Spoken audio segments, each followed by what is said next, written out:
Tonight, we explore a feeling that nearly everyone knows.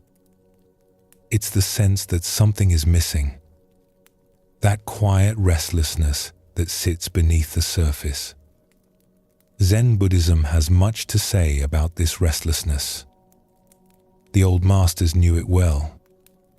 They taught that this very feeling, this sense of something missing, is where the spiritual journey begins. Before we begin, feel free to share what time it is and where you're listening from. Tonight, we will explore this feeling together. We will journey through stories and teachings that have guided seekers for centuries. We will discover what this restlessness is really asking of us and what becomes possible when we stop running from it. Perhaps it is right there, in the pause, that we may finally find peace. As we move through these teachings, let your body settle wherever it is resting. Let your breath find its own rhythm. There is nothing you need to figure out tonight. Simply listen and let these ancient stories carry you toward rest. Let's begin our journey together. There is a particular kind of ache that has nothing to do with physical pain. It lives somewhere in the center of us, quiet but persistent. We might feel it most in still moments, when the busyness falls away and we are left with ourselves. It is the sense that something essential is missing, even when we cannot say what. Most of us learn early to push this feeling away. We keep busy. We reach for the next thing. And sometimes the ache does ease for a while. But it always returns, reminding us that something remains unsettled. Zen teaches us that this restlessness is not a mistake. It is not a sign that something has gone wrong with us. The Buddha himself spoke of this ache as the beginning of awakening. It is the soul's quiet recognition that our ordinary strategies for happiness are not quite reaching the place that needs to be reached. Something deeper in us is asking for attention. Buddhism shows us that when we stop running from this feeling, when we turn toward it with curiosity instead of fear, something begins to shift. The hollow place is not an enemy. It is a messenger. And if we can learn to listen to what it is asking, we may discover that it has been pointing us home all along. Let us explore a story that shows this truth. In a prosperous trading town beside a wide river, there lived a rice merchant named Saro. He had built his business over 20 years, starting with a single cart and a small amount of borrowed grain. Now he owned 3 large storehouses. He employed a dozen workers. Merchants from distant provinces knew his name and trusted his word. By any measure, Saro had succeeded. His home was comfortable and well furnished. His wife, Nara, was kind and capable. His 2 sons were growing strong and had begun learning the trade. The family ate well. They had money set aside for difficult times. When Saro walked through the market, people greeted him with respect. And yet, there were nights when Saro could not sleep. He would lie on his mat in the darkness, listening to the slow breathing of his wife beside him, and feel something pressing against his chest. Not pain exactly, more like an emptiness. A hollow space that all his success had not filled. He tried to ignore it at first. He was being foolish, he told himself. Ungrateful. So many people had less than he did. So many struggled just to feed their families. What right did he have to feel incomplete? But the feeling would not be argued away. It returned night after night, and sometimes during the day as well. He would be counting sacks of rice or negotiating with a supplier, and suddenly the hollow sensation would open up inside him, as if the ground beneath his life had developed a crack.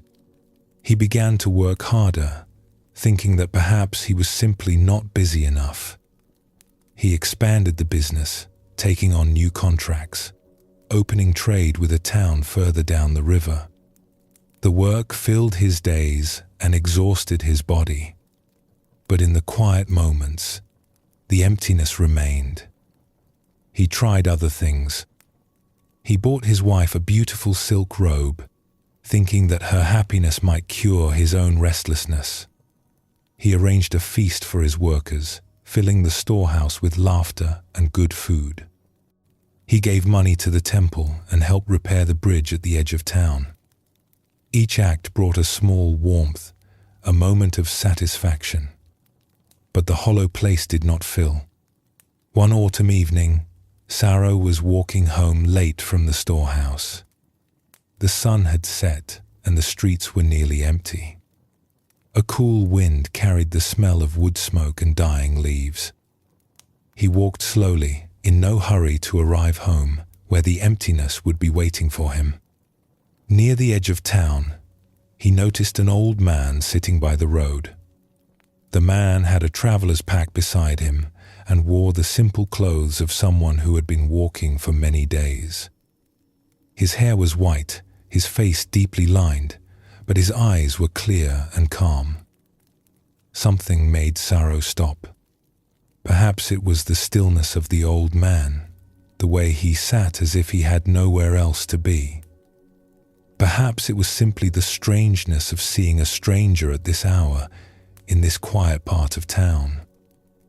The old man looked up and smiled. It was a gentle smile, without expectation. Saro found himself speaking. "Are you traveling far?"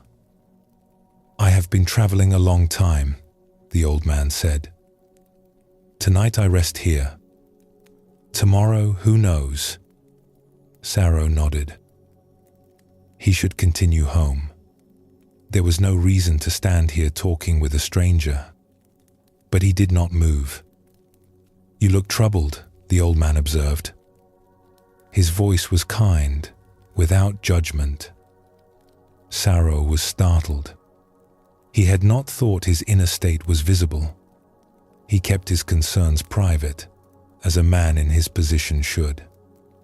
But something about the old man's gaze made pretense seem pointless. "I am not sure what troubles me," Saro admitted. "My life is good. I have worked hard and been fortunate. There is nothing I lack that I can name. And yet..." He trailed off, unable to find words for the hollow place. The old man nodded slowly, as if this was not surprising. "You have filled your storehouse with rice. But there is another storehouse you have neglected. One that rice cannot fill." Saro frowned. "What do you mean?" "You have spent 20 years building something outside yourself. A business, a reputation, a comfortable life. These are not bad things. But while you were building, something inside was waiting. Something that cannot be satisfied by success or possessions or even the love of family." The old man paused and looked at Saro directly. "Tell me, when the emptiness comes, where do you look for relief?" Saro thought about this. "I work more. I try to help others. I keep busy. And does it work? For a little while. Then the feeling returns." The old man smiled gently. "Of course it returns. You are looking in the wrong place. You are trying to fill an inner emptiness with outer things. It is like trying to satisfy thirst by painting pictures of water. The painting may be beautiful, but it will never quench the thirst." Saro felt something stir in his chest. a recognition. The old man was speaking of something he had sensed but never clearly seen. "Where should I look then?" he asked. The old man was quiet for a long moment. The wind rustled the leaves of the trees overhead. Somewhere in the distance, a dog barked. "The search itself is the beginning," the old man finally said. "You have been running from the emptiness, trying to fill it, trying to cover it over. What would happen if you stopped running? What would happen if you simply sat with it, as I am sitting here?" Saro did not understand, not fully, but the words settled into him like seeds falling into dark soil. "The emptiness you feel is not your enemy," the old man continued. "It is a messenger. It is trying to tell you something, but you cannot hear its message while you are so busy running away." He picked up his pack and rose slowly to his feet. "I will continue my journey in the morning. But you, merchant, your journey is just beginning. Not a journey of distance, a journey of attention, of listening, of having the courage to ask what the hollow place is really asking for." The old man bowed slightly and walked on, disappearing into the gathering darkness. Saro stood there for a long time after he had gone. The emptiness was still present in his chest, but it felt different now, less like a problem to be solved and more like a question waiting to be heard. That night, for the first time in months, Saro did not try to push the hollow feeling away. He lay in the darkness and simply felt it. He did not try to explain it or fix it, or fill it with plans for tomorrow. He just let it be there. And in that allowing, something began to shift.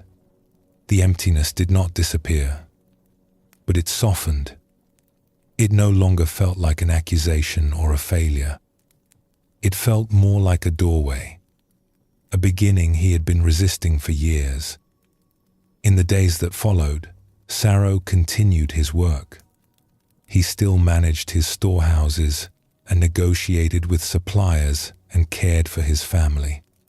But something had changed. He had stopped running. He had begun, in small ways, to listen. He did not know where this listening would lead. He did not know what the hollow place was asking for, or whether he would ever find what would fill it. But he had taken the first step. He had acknowledged the search. And that, as the old traveler had said, was the beginning.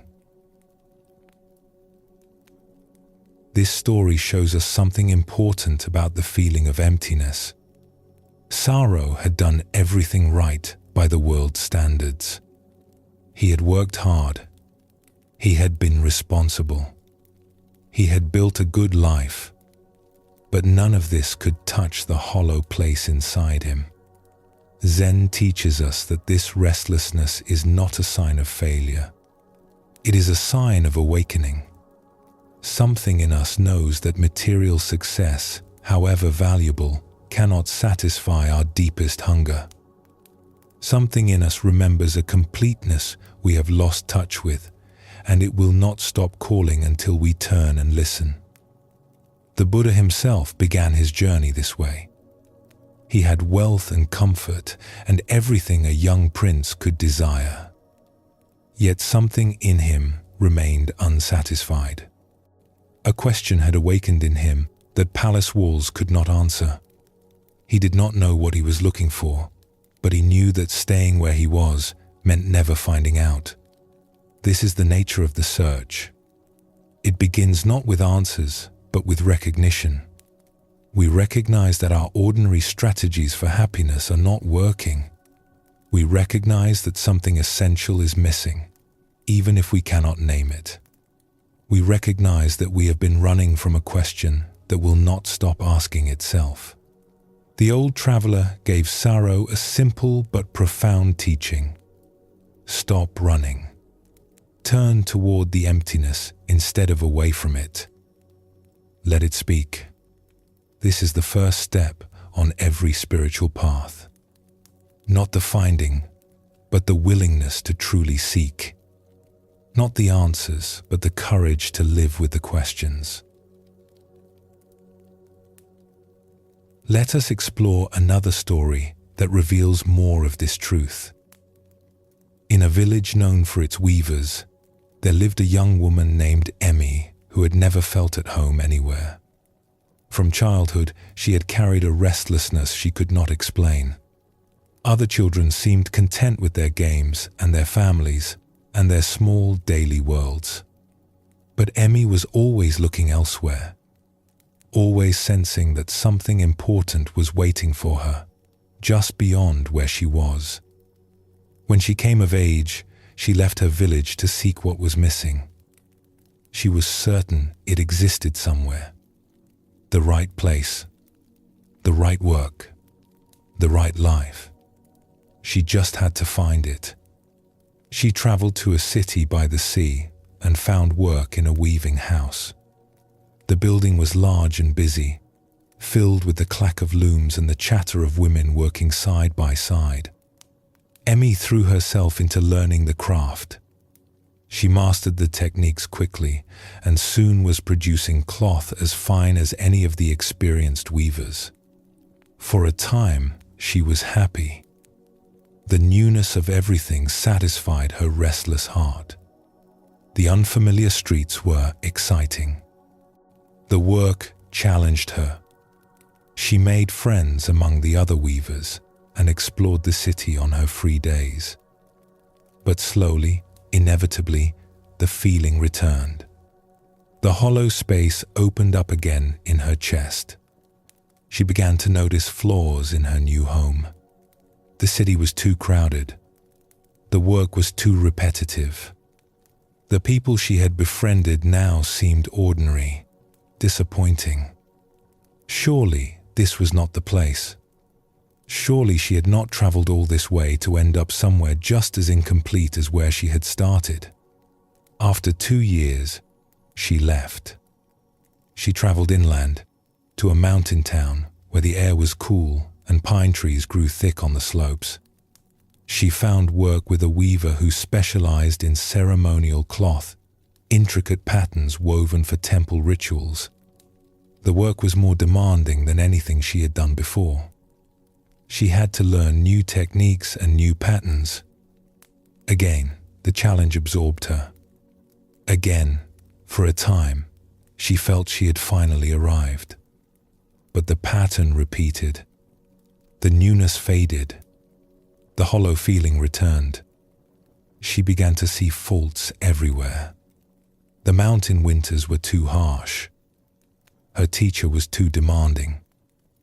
The town was too small and quiet.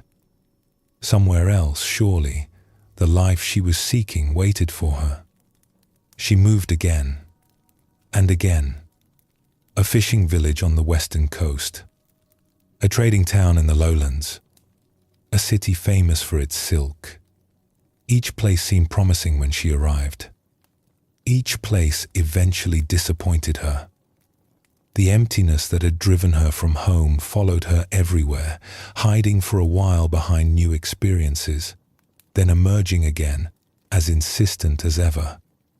By the time Emmy reached her 30th year, she had lived in more places than she could easily count. She had become a skilled weaver, capable of the finest work. But she was tired. The constant moving had worn her down. She was beginning to suspect, though she resisted the thought, that perhaps the problem was not with the places she had been. One autumn, she found herself in a small valley town, working in a dye house where cloth was colored before being woven into finished goods. The work was simpler than what she was used to. Soaking fabric, preparing dyes from plants and minerals, hanging the colored cloth to dry in the sun. It was humble work, and she had taken it only because she needed money to continue traveling. The dye house was run by an elderly woman named Oki, who had been coloring cloth for over 50 years. Her hands were stained deep indigo from decades of work. Her movements were slow and deliberate, patient in a way that made Emmy restless just to watch. At first, Emmy kept to herself. She did her work and planned where she would go next.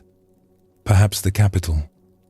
Perhaps a town she had heard of, where weavers created patterns she had never seen. Anywhere but here, in this quiet valley, doing work that did not challenge her. But Oki had a way of drawing people out. She did not ask direct questions or pry into Emmy's past. She simply talked while they worked, sharing small stories, commenting on the colors, wondering aloud about this or that. And somehow, without intending to, Emmy found herself talking too.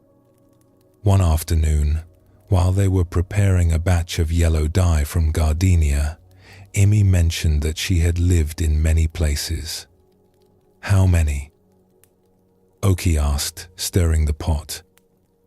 Emmy tried to count. 11. Maybe 12.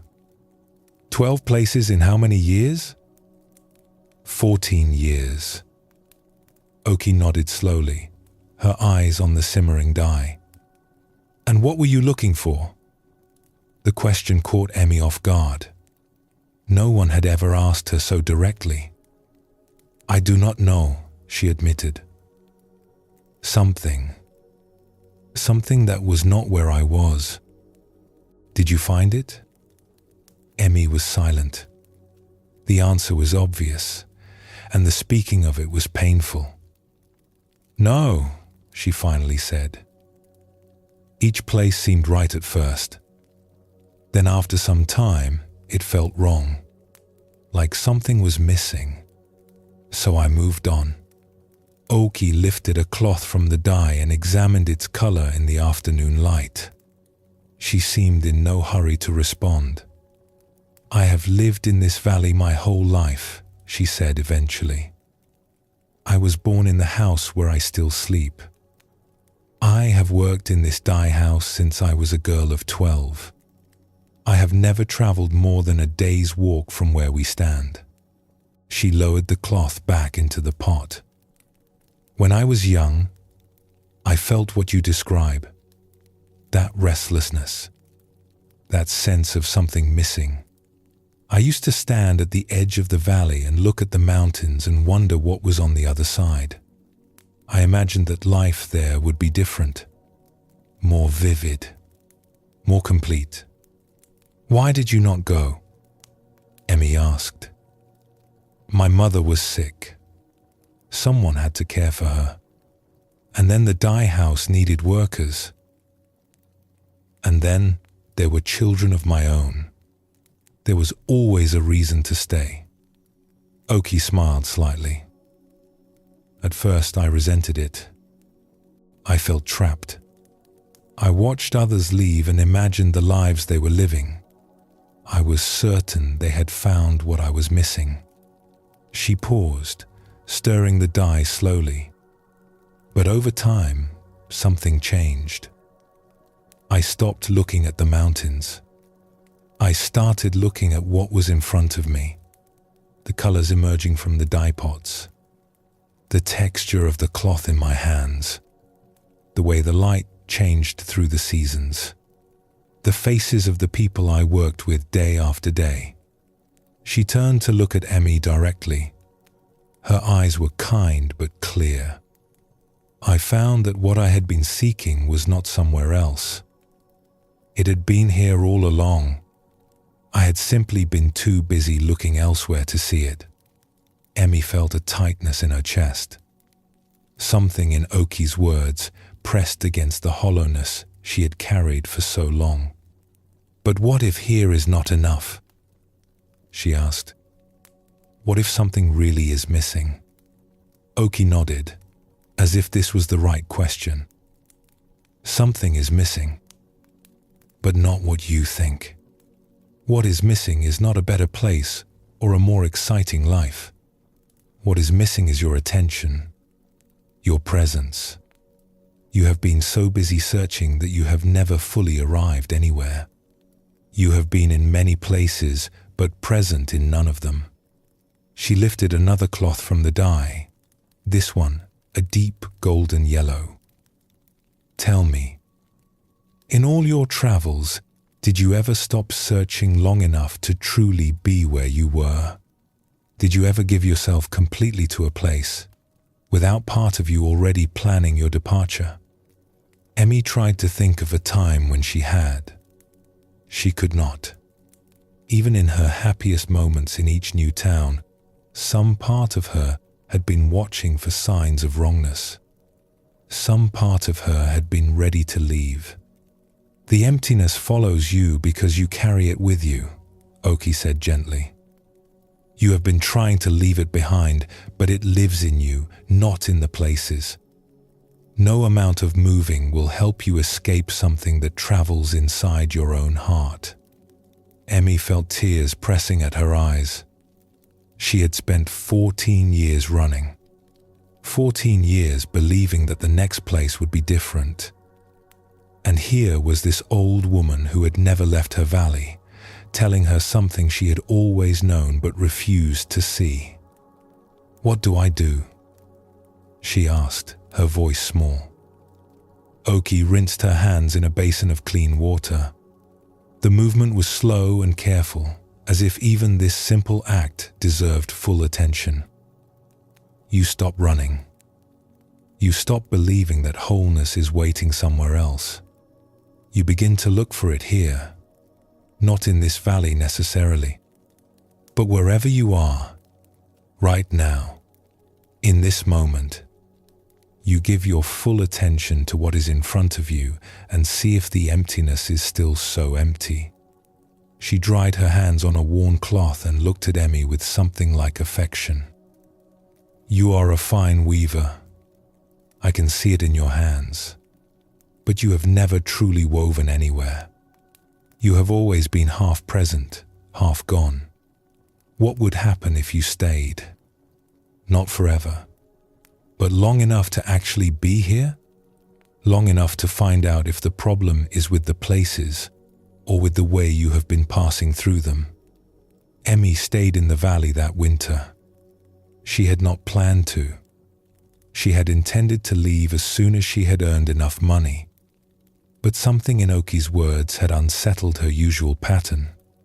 She wanted to test it. She wanted to see if the old woman was right. The days grew short and cold. The dye work continued, slower now, with longer periods between batches. Emmy had time to walk the valley paths, to learn the names of the families who lived nearby, to sit in the evenings by Oki's fire and listen to stories of a life lived entirely in one place. And gradually, without dramatic transformation, something shifted. The hollowness was still there. She could feel it when she sat quietly. But it no longer drove her with the same urgency. She was able to let it be present without immediately planning her escape. She began to notice things she would have overlooked before. The particular shade of blue the mountains turned at dusk. The way the snow silenced everything, creating a stillness she had never experienced in all her travels. The satisfaction of watching a cloth emerge from the dye pot, its color exactly right. She was not suddenly happy. She was not suddenly complete, but she was present in a way she had never been before. And in that presence, she discovered something unexpected. The hollow place was not asking her to find a better location. It was asking her to truly arrive, to stop running long enough to meet her own life. Spring came, and Emmy had a choice to make. She could continue traveling, as she had always done, or she could stay. She stayed, not because the valley was perfect, not because she had found what she was looking for, but because she had realized something important. The search she had been on could not be completed by moving from place to place. It required a different kind of journey altogether, a journey inward, a journey of attention and presence that could happen anywhere at all. And that journey, she was only beginning. This story reveals another face of the search. Emmy carried her emptiness with her from place to place, believing each time that she was leaving it behind. But as Oki gently showed her, the hollow place was not in the towns she visited. It was in herself. No amount of traveling could take her away from something that lived inside her own heart. Buddhism teaches that we often look for satisfaction in the wrong places. We believe that if we can arrange our external circumstances properly, if we can find the right partner or the right work or the right home, we will finally feel complete. But external arrangements, however pleasant, cannot touch the inner emptiness. They can distract us from it for a while. They can provide comfort and enjoyment. But they cannot fill what only presence can fill. The Buddha spoke of this tendency as a kind of thirst that is never satisfied by the things we drink. We consume experience after experience, pleasure after pleasure, achievement after achievement, and still we thirst. Not because the experiences are worthless, but because they are not what we are really thirsty for. Emmy's discovery was not that she should stop traveling or that one place was better than another. It was that she had never truly been where she was. She had spent 14 years in motion, but she had never arrived. Her attention was always split between where she was and where she might go next. The search for what is missing begins to transform when we realize this.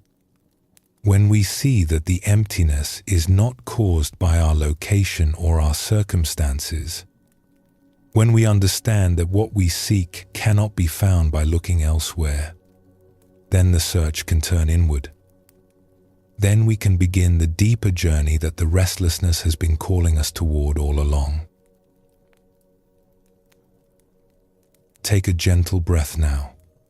Feel the air entering your body and feel it leaving. Simply rest here, allowing this moment to hold you just as it is.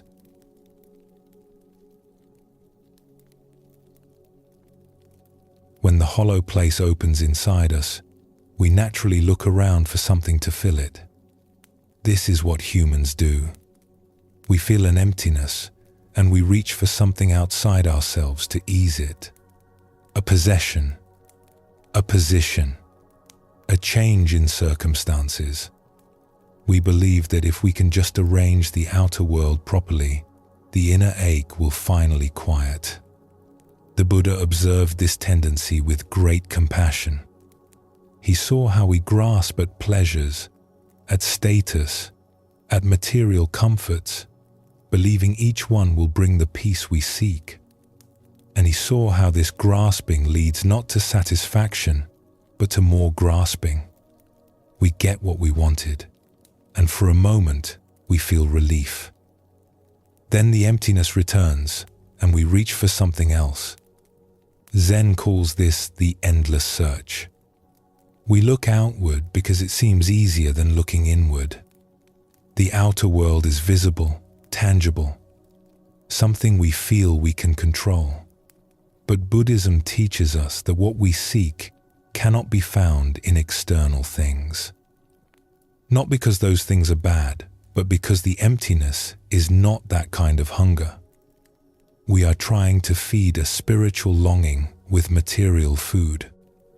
No matter how much we consume, we remain hungry. When we begin to see this pattern clearly, something important happens.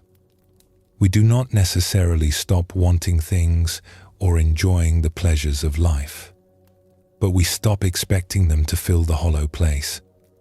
We stop putting that burden on possessions and circumstances that were never meant to carry it. And in that releasing, we become free to look in a different direction. Let us explore a story that shows this truth. In a village known for its fine pottery, there lived a young man named Tala who worked in his father's shop.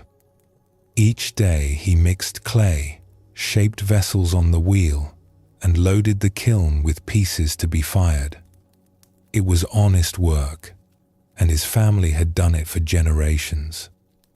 But Tala was not content. As he worked the clay, his mind wandered to other lives he might be living.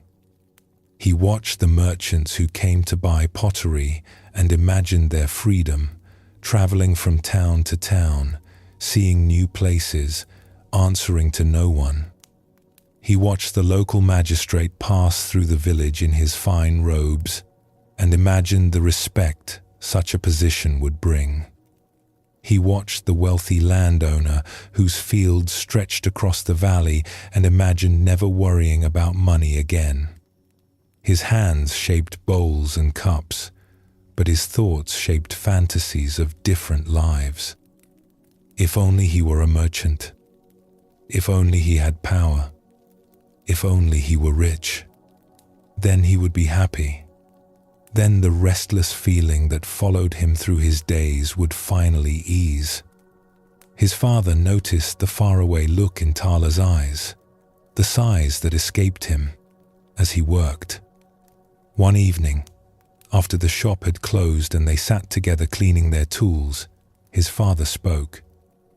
"You seem troubled, son. Your hands do good work, but your heart is not in it." Tala hesitated. He did not want to seem ungrateful. His father had taught him everything, had given him a trade that would support him all his life.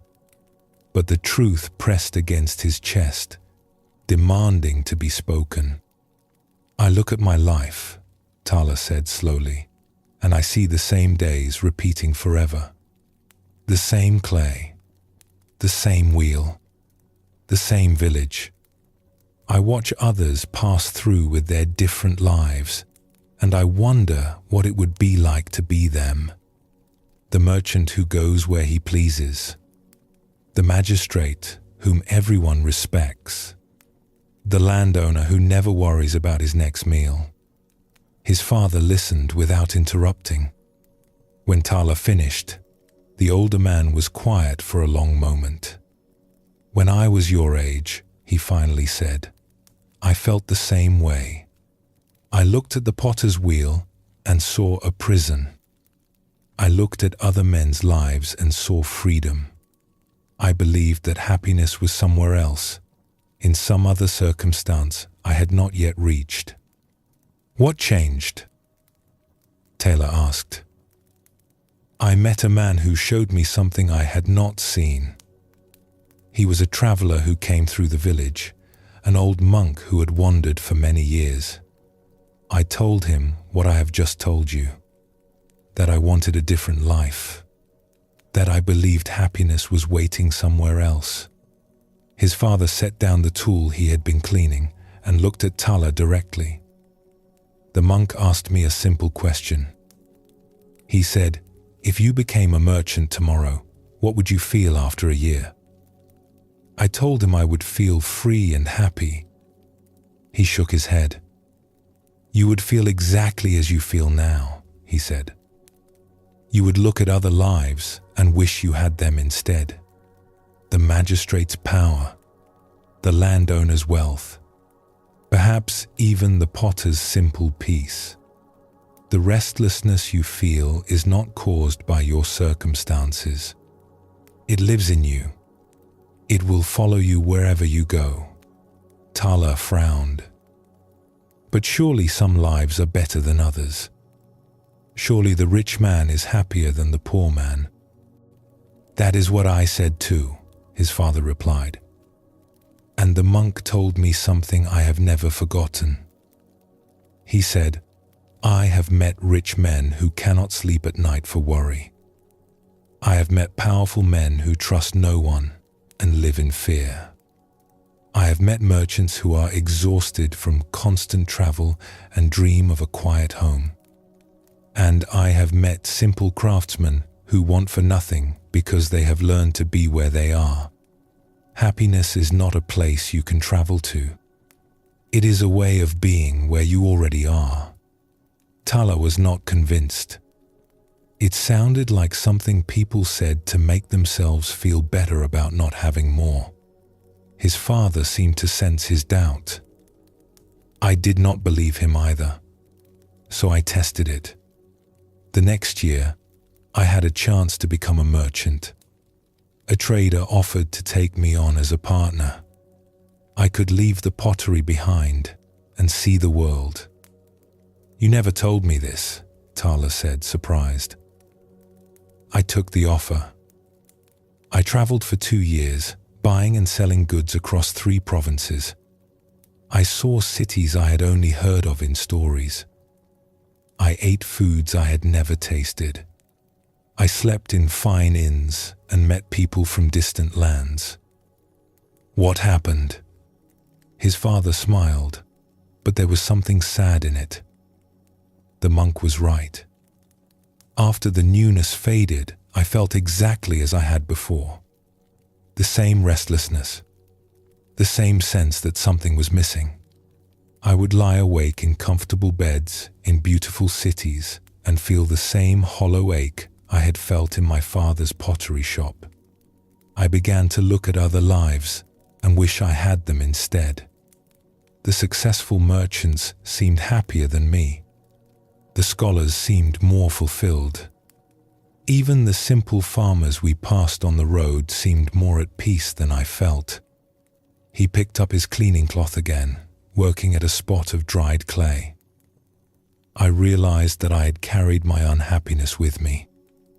The circumstances had changed completely, but I had not changed at all.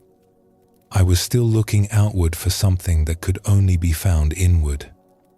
I was still believing that the next change, the next achievement, the next different life would finally bring peace. So you came back, Tala said. I came back. Not because this life is better than the merchant's life, but because I finally understood that no outer change would give me what I was seeking. The work was here. He touched his chest. Inside. Learning to be present. Learning to stop looking elsewhere. Learning to find what I was seeking in the life I already had. Tala sat with this for a long time. Part of him resisted. Part of him still believed that a different life would feel different, that the hollow place was caused by his circumstances and could be cured by changing them. But another part recognized something true in his father's words. He had watched the merchants who came to buy pottery. They did not seem particularly happy. They haggled over prices, worried about their goods, complained about the roads and the weather. The magistrate, for all his fine robes, walked with a heaviness that suggested his position brought more burden than joy. The wealthy landowner was known throughout the village for his sour temper and his endless disputes with his neighbors. Perhaps his father was right. Perhaps the restlessness was not about where he was, but about how he was. Perhaps looking outward for peace was like looking for water in the sky while standing beside a well. He did not become content overnight. The fantasies of other lives still arose. The grass still looked greener elsewhere. But something had shifted. He had begun to suspect that the search he was on could not be completed by changing his circumstances.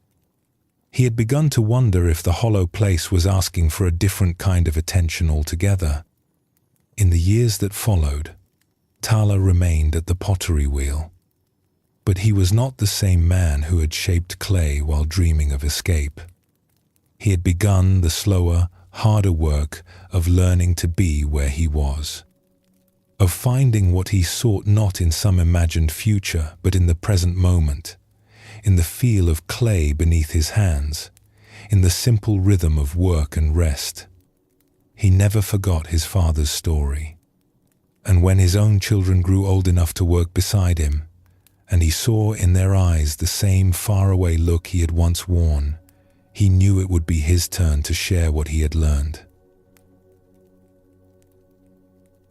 This story shows us how the outward search perpetuates itself. Tala believed his circumstances were the problem, that a different life would bring different feelings. His father's experience revealed the truth that Zen has always taught. We carry ourselves wherever we go. The restless mind does not become peaceful by changing locations or acquiring new positions. It becomes peaceful by changing its relationship to wherever it already is. The Buddha spoke often of this pattern. He called it the wheel of craving. We want something. We get it. We enjoy it briefly. And then we want something else. The wheel keeps turning because we keep believing that the next thing will finally satisfy us. But satisfaction does not come from getting. It comes from releasing the belief that getting will make us whole. This does not mean we should not have goals or enjoy the good things of life.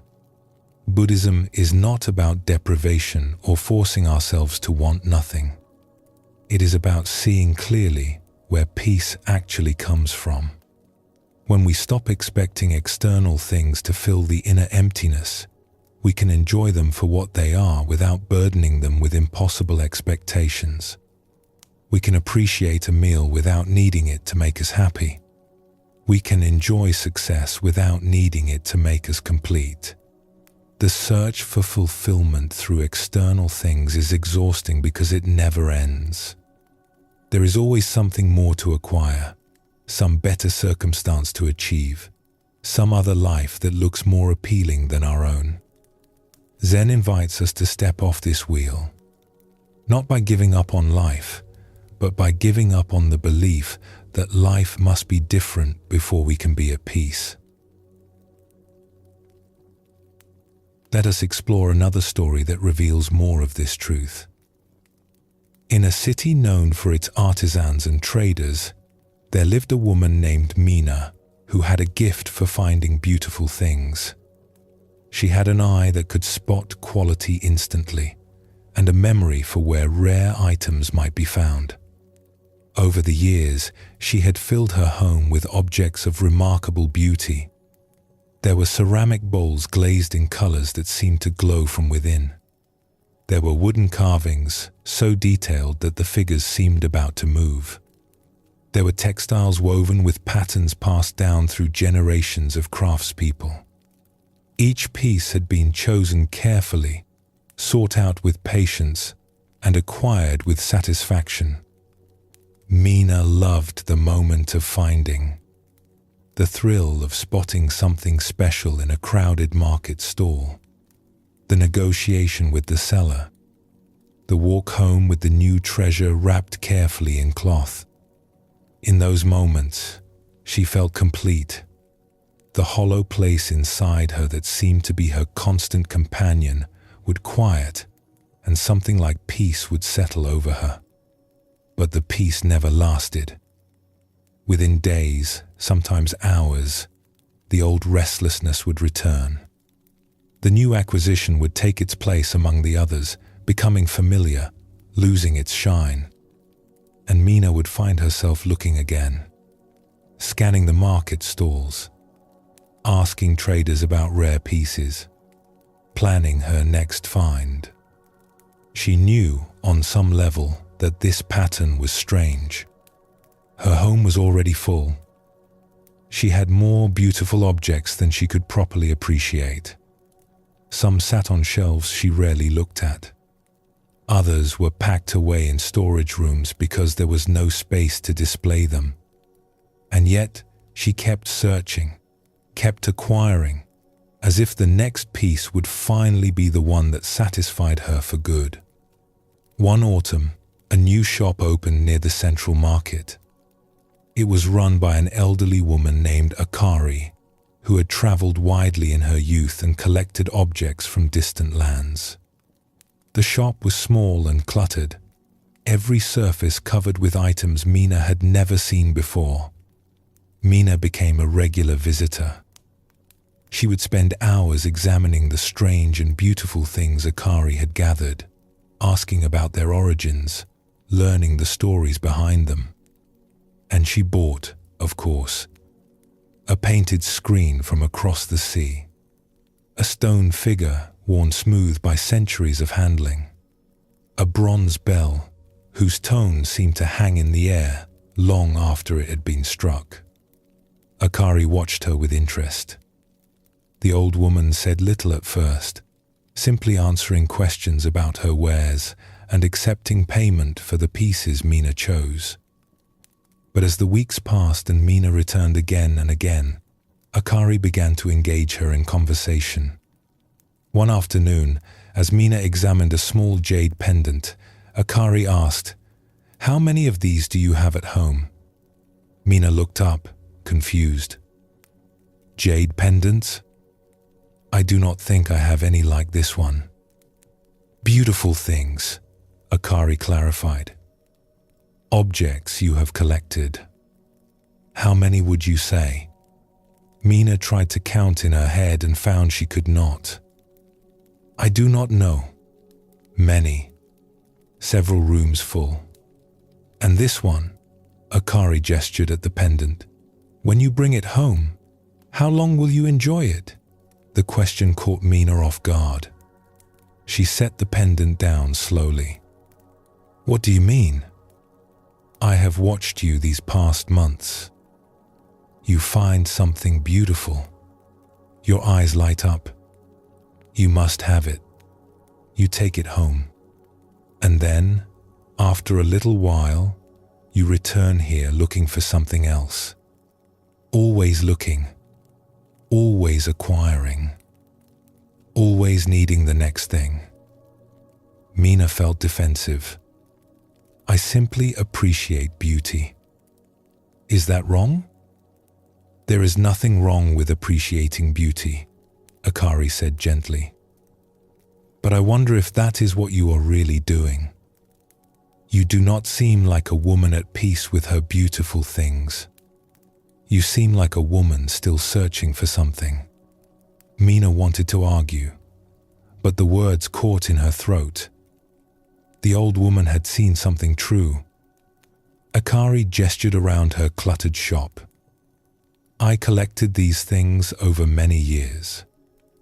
I traveled far and spent much of my life seeking beautiful objects, just as you do. Each one brought me joy when I found it. Each one promised to be the thing that finally satisfied me." She picked up a small ceramic cup, turning it in her weathered hands. "But no object can satisfy what you are truly hungry for. I learned this slowly, over many years. The hunger you feel is not for beautiful things. It wears the mask of that desire, but it is something else underneath. Something that no amount of collecting can touch." Mina sat down on a wooden stool, feeling suddenly tired. "Then what am I searching for?" Akari set the cup down carefully. "That is the question, is it not? We look outward because it is easier than looking inward. A beautiful object is something we can see and hold and own. The emptiness inside us is harder to face. It has no form. It cannot be purchased or displayed on a shelf." She looked at Mina with kindness. "You are not wrong to love beautiful things. Beauty is a gift. But you have been asking beauty to do something it cannot do. You have been asking it to make you whole, to fill the hollow place. And each time it fails, you blame the object and seek another one. The problem is not with the objects. The problem is with what you are asking them to provide." Mina thought about her home, stuffed with treasures she barely looked at anymore. She thought about the brief thrill of each acquisition and the disappointment that always followed.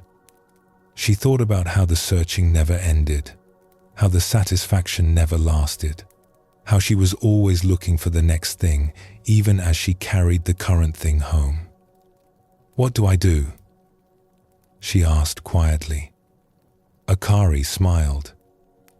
"You have already begun. You are asking the question, Most people never get that far. They keep searching and acquiring their whole lives, never stopping to wonder why it does not work. She moves slowly around the shop, straightening objects, adjusting displays. The next time you feel that pull toward a beautiful thing, pause. Ask yourself what you are really hoping it will give you. Peace? Completeness? The end of restlessness? No object can provide these things.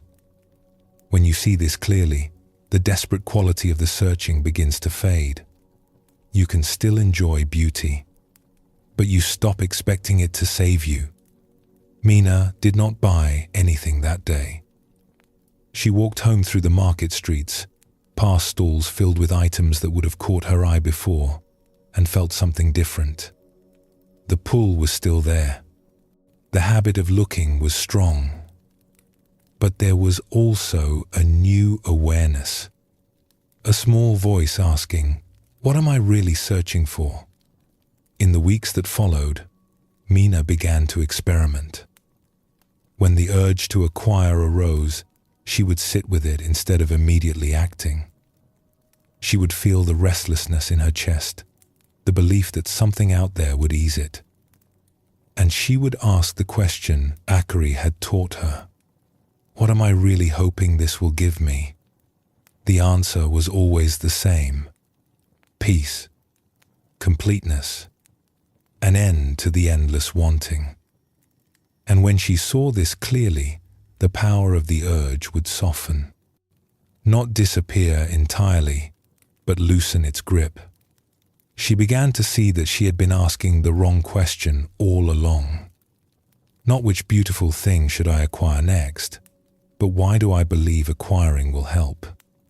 She visited Akari often that winter. Not to buy, but to talk. The old woman had walked this path before her and knew its turns. The search outward is not bad, Akari told her once. It is just incomplete. We have to look outward for a while to discover that what we seek is not there. Every beautiful thing you collected was a teacher.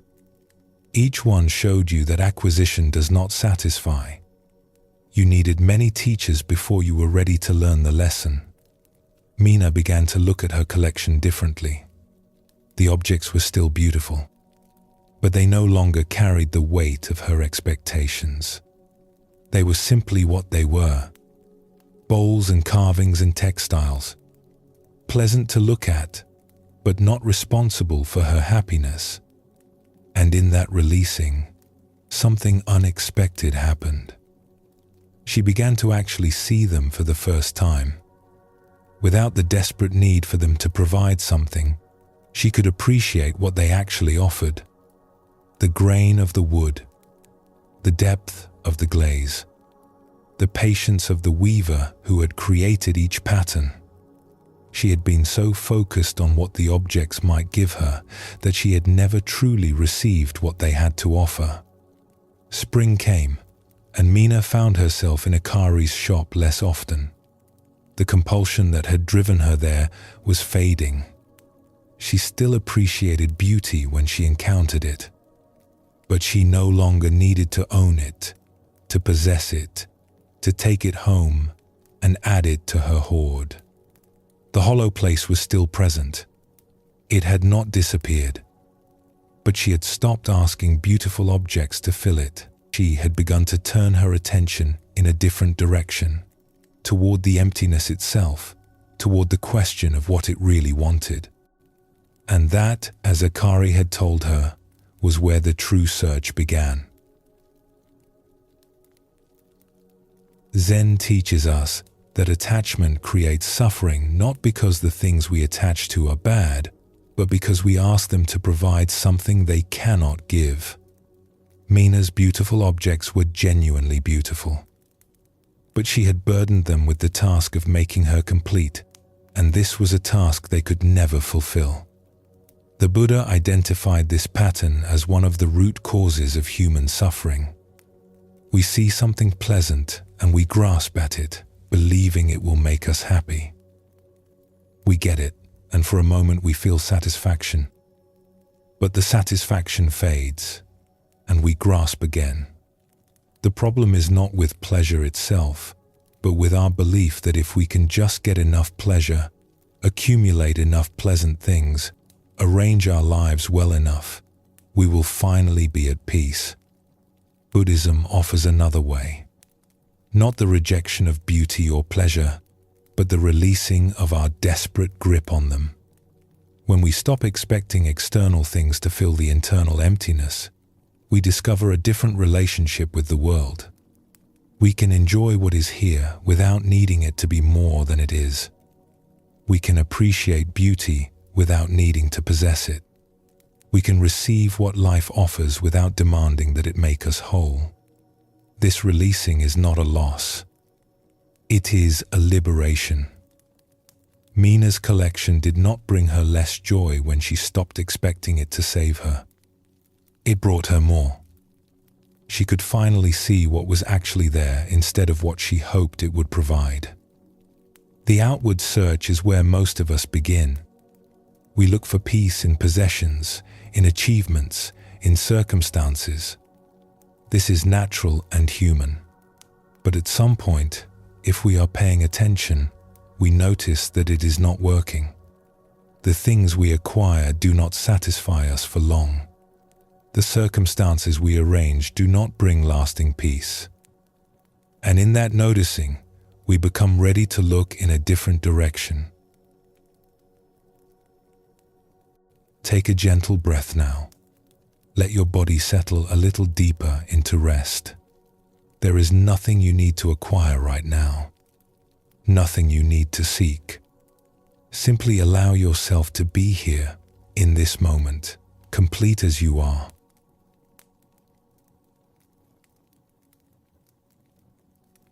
There is a tiredness that comes not from work but from wanting. We may not notice it at first. The desire for more, for better, for different, feels like energy. It drives us forward, keeps us striving, gives our days a sense of purpose. But underneath this forward motion, something is being spent. The constant reaching depletes us in ways we do not see until we are exhausted. Zen teaches us that wanting itself is a kind of labor. Each desire we carry is a weight. Each hope that things will be different is a burden we shoulder. We may think we are simply living our lives, but we are also hauling an invisible load of wishes and expectations, fears and fantasies about how things should be. The Buddha spoke of this as a fundamental truth of human experience. We suffer not because life is difficult, though it often is, but because we are constantly wanting it to be other than it is. This wanting never rests. It follows us through our days, whispering that we do not have enough, that we are not enough, that peace lies somewhere ahead if we just keep reaching for it. Buddhism invites us to notice this weight, not to judge ourselves for carrying it, but simply to see how heavy it has become. When we recognize how much energy goes into wanting, we begin to understand why we are so tired. And in that understanding, we may discover the possibility of setting some of it down. Let us explore a story that shows this truth. In a village by the sea, there lived a fisherman named Ten, who was known for working harder than anyone else. He was the first to launch his boat each morning and the last to return each evening. While other fishermen rested during storms or took days off to be with their families, Ten was always planning, always preparing, always thinking about the next catch.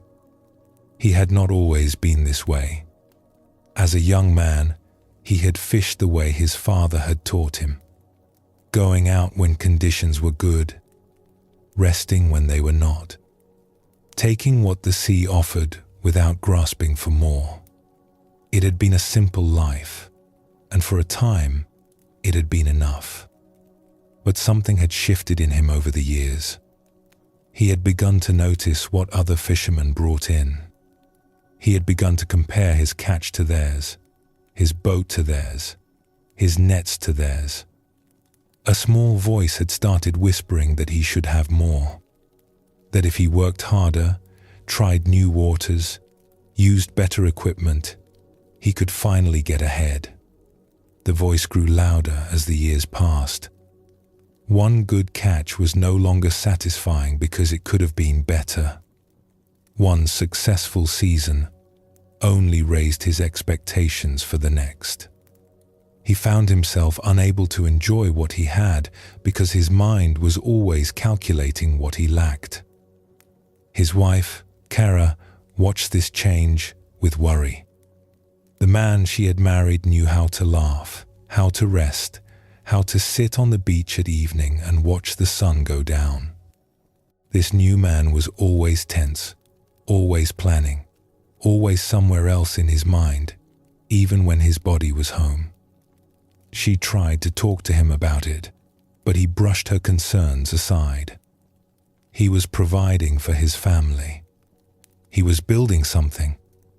She did not understand the pressures he faced, the competition from other fishermen, the uncertainty of the sea. He had to work this hard. There was no other way. But his body began to tell a different story. His shoulders ached constantly from hauling nets. His hands cramped even when he was not working.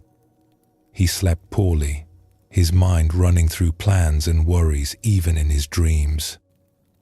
He caught himself snapping at his children for small things, his patience worn thin by exhaustion he would not acknowledge.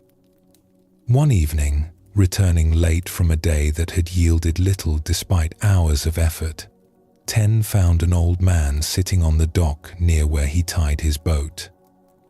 The man was a stranger, with the weathered look of someone who had spent his life near the water. He sat peacefully, watching the last light fade from the sky. Ten was too tired for conversation. He secured his boat with quick, irritated movements, wanting only to go home and collapse. But the old man spoke. "Not a good day on the water?" Ten grunted. "The fish were not where they should have been. I tried 3 different spots. Nothing. And yet the sea is full of fish," the old man observed mildly. Something in his tone made Ten pause. "What do you mean by that?"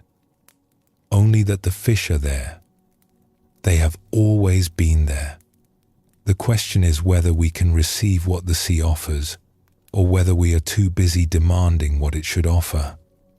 Ten set down the net he had been folding. "You sound like a man who has never had to make a living from fishing." The old man smiled. "I fished these waters for 40 years. This very dock is where I used to tie my boat." He gestured at the weathered planks. "I know the pressure you feel. I felt it myself for many years." Ten looked at him more carefully. There was something calm about the old man, a settledness that Ten had not felt in himself for a long time. "You do not fish anymore?" "My fishing days are done. My body made that choice for me, eventually. But long before that, I learned something that changed how I worked." Despite his exhaustion, Ten found himself curious. "What did you learn?" The old man was quiet for a moment, looking out at the darkening water. "I learned that I was carrying 2 loads. One was the actual work of fishing, the nets, the boat, the early mornings, the physical labor. This load was heavy but honest. It was the work I had chosen, and I could bear it." He turned to look at Ten directly. The other load was invisible but far heavier.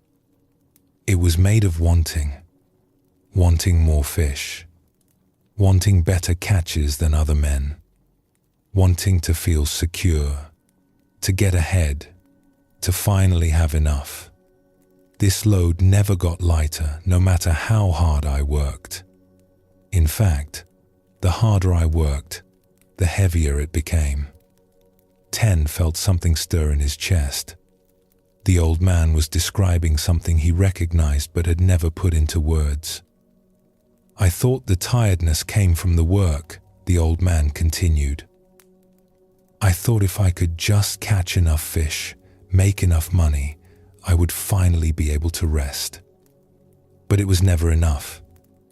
Each success only raised my expectations. Each good season just made me fear the next one would be worse. I was exhausted not from fishing but from wanting. But we have to want things, 10 said. We have to strive. Otherwise, how do we survive? How do we provide for our families? There is a difference between working and grasping, the old man replied. You can fish without being consumed by wanting. You can work hard without carrying the extra burden of needing things to be different than they are. I did not understand this for many years. I thought the wanting was what drove me. I did not see that it was what was draining me. 10 sat down heavily on the dock. His body ached. His mind was tired.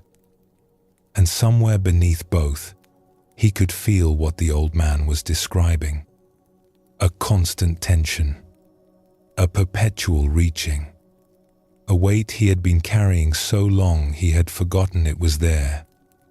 How did you set it down? He asked. The wanting. How did you let go of it? The old man smiled gently. I did not let go of it all at once. That is not how it works. But I began to notice it. Each time I felt that desperate need for more, that fear that what I had was not enough, I would pause. I would feel the weight of it. And sometimes, just in the noticing, it would lighten a little. He picked up a small stone from the dock and held it in his palm. We think we need the wanting. We think it motivates us, keeps us going. But wanting is exhausting. It takes energy to always be reaching for something else. When I began to let go, even a little, I found I had more strength for the actual work. The fishing itself became easier because I was not carrying the extra load. 10 thought about his days. The constant mental calculation. The comparison with other fishermen. The fear that he was falling behind, that he would never have enough. He realized that even when he was resting, he was not really resting. The wanting continued in his mind, planning and worrying and reaching. I do not know how to stop, he admitted. The wanting feels like part of me. Like if I let go of it, I would have nothing left. That is what I thought too, the old man said. But it is not true. Beneath the wanting, there is something else. A simpler way of being that does not need to constantly grasp. You were born knowing this. Watch a child play.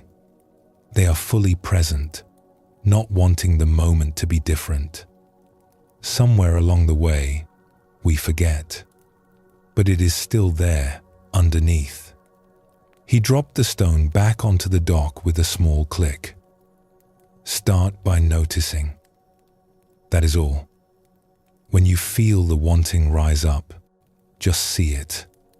Feel how heavy it is. You do not have to force it away.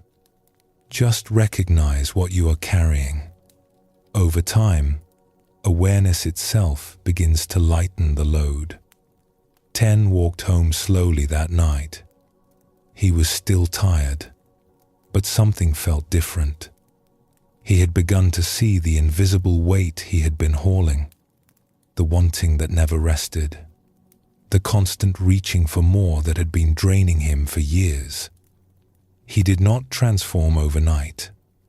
The habits of wanting were deep, worn into him like grooves in a well-traveled path. But he began to notice, as the old man had suggested. When he caught himself comparing his catch to another fisherman's, he would pause. When he felt the desperate need to do more, try harder, push further, he would feel the weight of it. Slowly, gradually, something shifted. The wanting did not disappear entirely, but it loosened its grip. He found moments of ease he had not felt in years. He found he could rest without his mind spinning toward the next day's plans. He found he could be with his family without that constant pull toward something else. And strangely, his fishing did not suffer. If anything, it improved.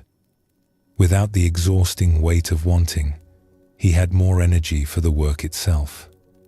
He could pay attention to the sea, to the weather, to the subtle signs that told him where the fish were. He was no longer fighting the water. He was working with it. The old man had been right. The heaviest load was not the work. It was the wanting.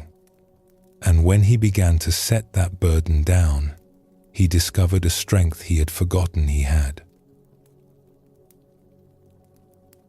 This story reveals something important about the nature of seeking.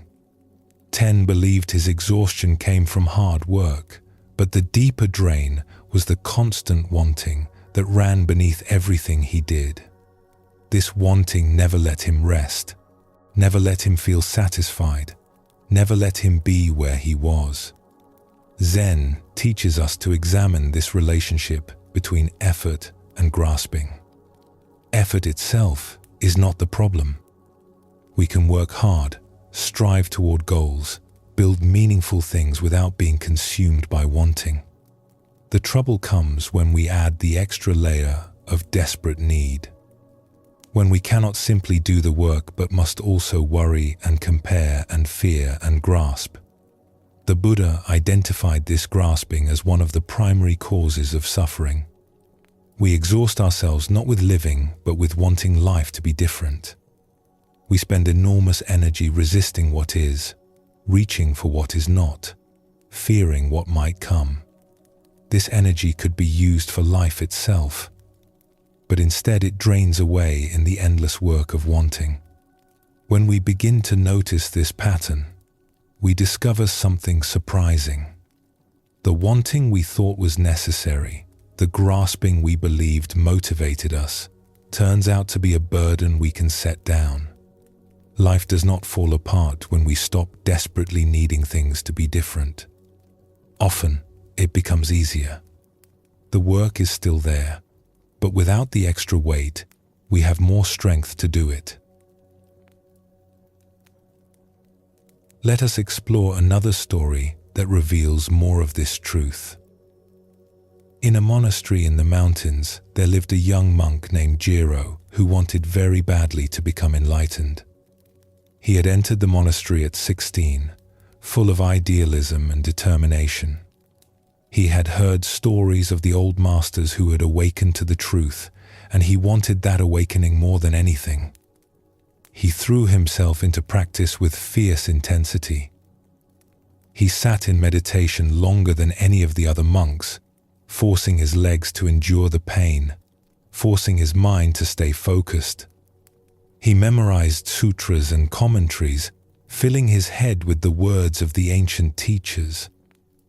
He sought out the most demanding tasks, believing that hard work would purify him and bring him closer to his goal. The years passed, and enlightenment did not come. Jiro sat through countless hours of meditation. He read hundreds of texts. He worked until his body ached and his mind was dull with exhaustion. But the breakthrough he longed for remained out of reach. He watched other monks carefully, looking for signs that they had found what he was seeking. Some seemed more peaceful than he felt, more at ease in their daily activities. He would study them, trying to discover their secret, then redouble his own efforts, convinced that he simply needed to try harder. By his 10th year at the monastery, Jiro was exhausted in a way that sleep could not cure. His meditation had become a grim battle. His study felt like pushing a boulder uphill. The joy he had once felt in practice had long since faded, replaced by a desperate determination that brought no peace. One afternoon, the old cook who worked in the monastery kitchen noticed Jiro sitting alone after the midday meal. The young monk looked haggard, his face tight with strain. The cook was a simple man named Bao who had worked in the kitchen for over 30 years. He was not known for giving teachings or engaging in philosophical discussions. He just cooked. He prepared rice and vegetables and tea day after day with a quiet steadiness that most of the monks barely noticed. Bao sat down across from Jiro with a cup of tea. "You look like a man carrying a heavy stone up a mountain." Jiro was surprised. The cook rarely spoke to anyone beyond what was necessary for his work. "I'm trying to make progress in my practice," he said. "It is more difficult than I expected." "Progress toward what?" "Enlightenment. Understanding. The breakthrough the masters speak of." Bao nodded slowly, sipping his tea. "And how long have you been trying?" 10 years. 10 years of trying. That is a long time to carry a heavy stone. Jiro felt defensive. "The path is difficult. The masters say it requires great effort." "They do say that," Bao agreed. "But I wonder what kind of effort they mean." He set down his cup and looked at Jiro with unexpectedly sharp eyes. "When I first came to this monastery, I wanted enlightenment too. I sat in meditation until my back screamed. I studied until my head ached. I tried and tried and tried. What happened? I was assigned to the kitchen. I was disappointed at first. I thought kitchen work was a distraction from real practice. I wanted to be in the meditation hall with the serious monks, not peeling vegetables." He smiled at the memory. "But I had no choice. So I peeled vegetables. I washed rice. I stirred pots and cleaned floors and did what was in front of me to do. And slowly, without intending it, something changed." Jiro leaned forward slightly. "What changed?" "I stopped trying so hard. In the kitchen, there was no time for desperate seeking. There was just the work. The rice needed to be cooked. The vegetables needed to be cut. I could not sit there longing for enlightenment while the soup boiled over." He picked up his cup again, turning it in his weathered hands. "I discovered that the wanting was the problem. I had been so busy reaching for awakening that I could not be awake to the present moment.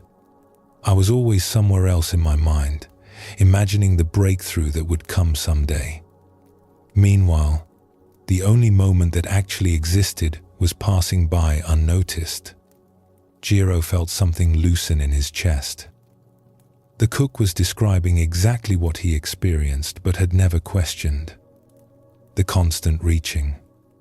The perpetual sense of being on the way to somewhere else. "But how can we awaken if we do not try?" Jiro asked. "How can we progress if we do not make effort?" Bao considered this carefully. "There is effort and there is grasping. Effort is natural. You put wood on the fire and it burns. You plant seeds and they grow. This kind of effort flows with life. Grasping is different. Grasping is the desperate need to control the outcome. It is trying to force the fire to burn faster, trying to pull the seeds up to make them grow sooner." He gestured toward the kitchen behind them. When I cook, I make effort. I cut the vegetables. I tend the fire. I pay attention to what is needed. But I do not grasp at the food, demanding it be ready before its time. I do not exhaust myself wanting the meal to be something other than what it is. I work, and then I let the work do what it will do. Jiro thought about his own practice. The hours of meditation spent not in presence but in wanting presence. The desperate hope that this session would be the one, this teaching would finally unlock the door. He had been grasping so hard that his hands were cramped with the effort. "You are tired," Bao said gently, "because wanting is exhausting work. You have been trying to force something that cannot be forced. Awakening is not a destination you can march toward by trying harder. It is more like falling asleep. The harder you try to sleep, the more awake you stay. You have to let go, allow it to come, stop gripping so tightly. But what do I do? Just stop practicing? No. Keep practicing. But practice without the desperate wanting. Sit in meditation without needing it to produce enlightenment. Study without demanding that understanding come. Do the work, then release the outcome. This is the effort that does not exhaust." Bao stood up, preparing to return to his kitchen duties. "You have been carrying enlightenment like a stone, hauling it up the mountain with all your strength. What if you set the stone down? What if you just walked? You might find that what you were seeking was never at the top of the mountain. It was in the walking itself, in being fully present for each step instead of always looking ahead to where you thought you needed to arrive." In the months that followed, Jiro tried something different. He still meditated, but without the grim desperation. He still studied, but without demanding that it produce results. When he noticed himself grasping, wanting, needing practice to give him something, he would remember Bao's words and gently let go. It was harder than he expected, this not trying so hard. The habit of wanting was deeply ingrained. But slowly, something began to shift. The exhaustion that had become his constant companion started to lift. Moments of actual peace appeared in his meditation. Not the peace he had been chasing, but a simpler peace that asked for nothing. He spent more time in the kitchen, helping Bao with his work. There was something about the simple tasks that made letting go easier. The vegetables needed to be cut. The rice needed to be washed.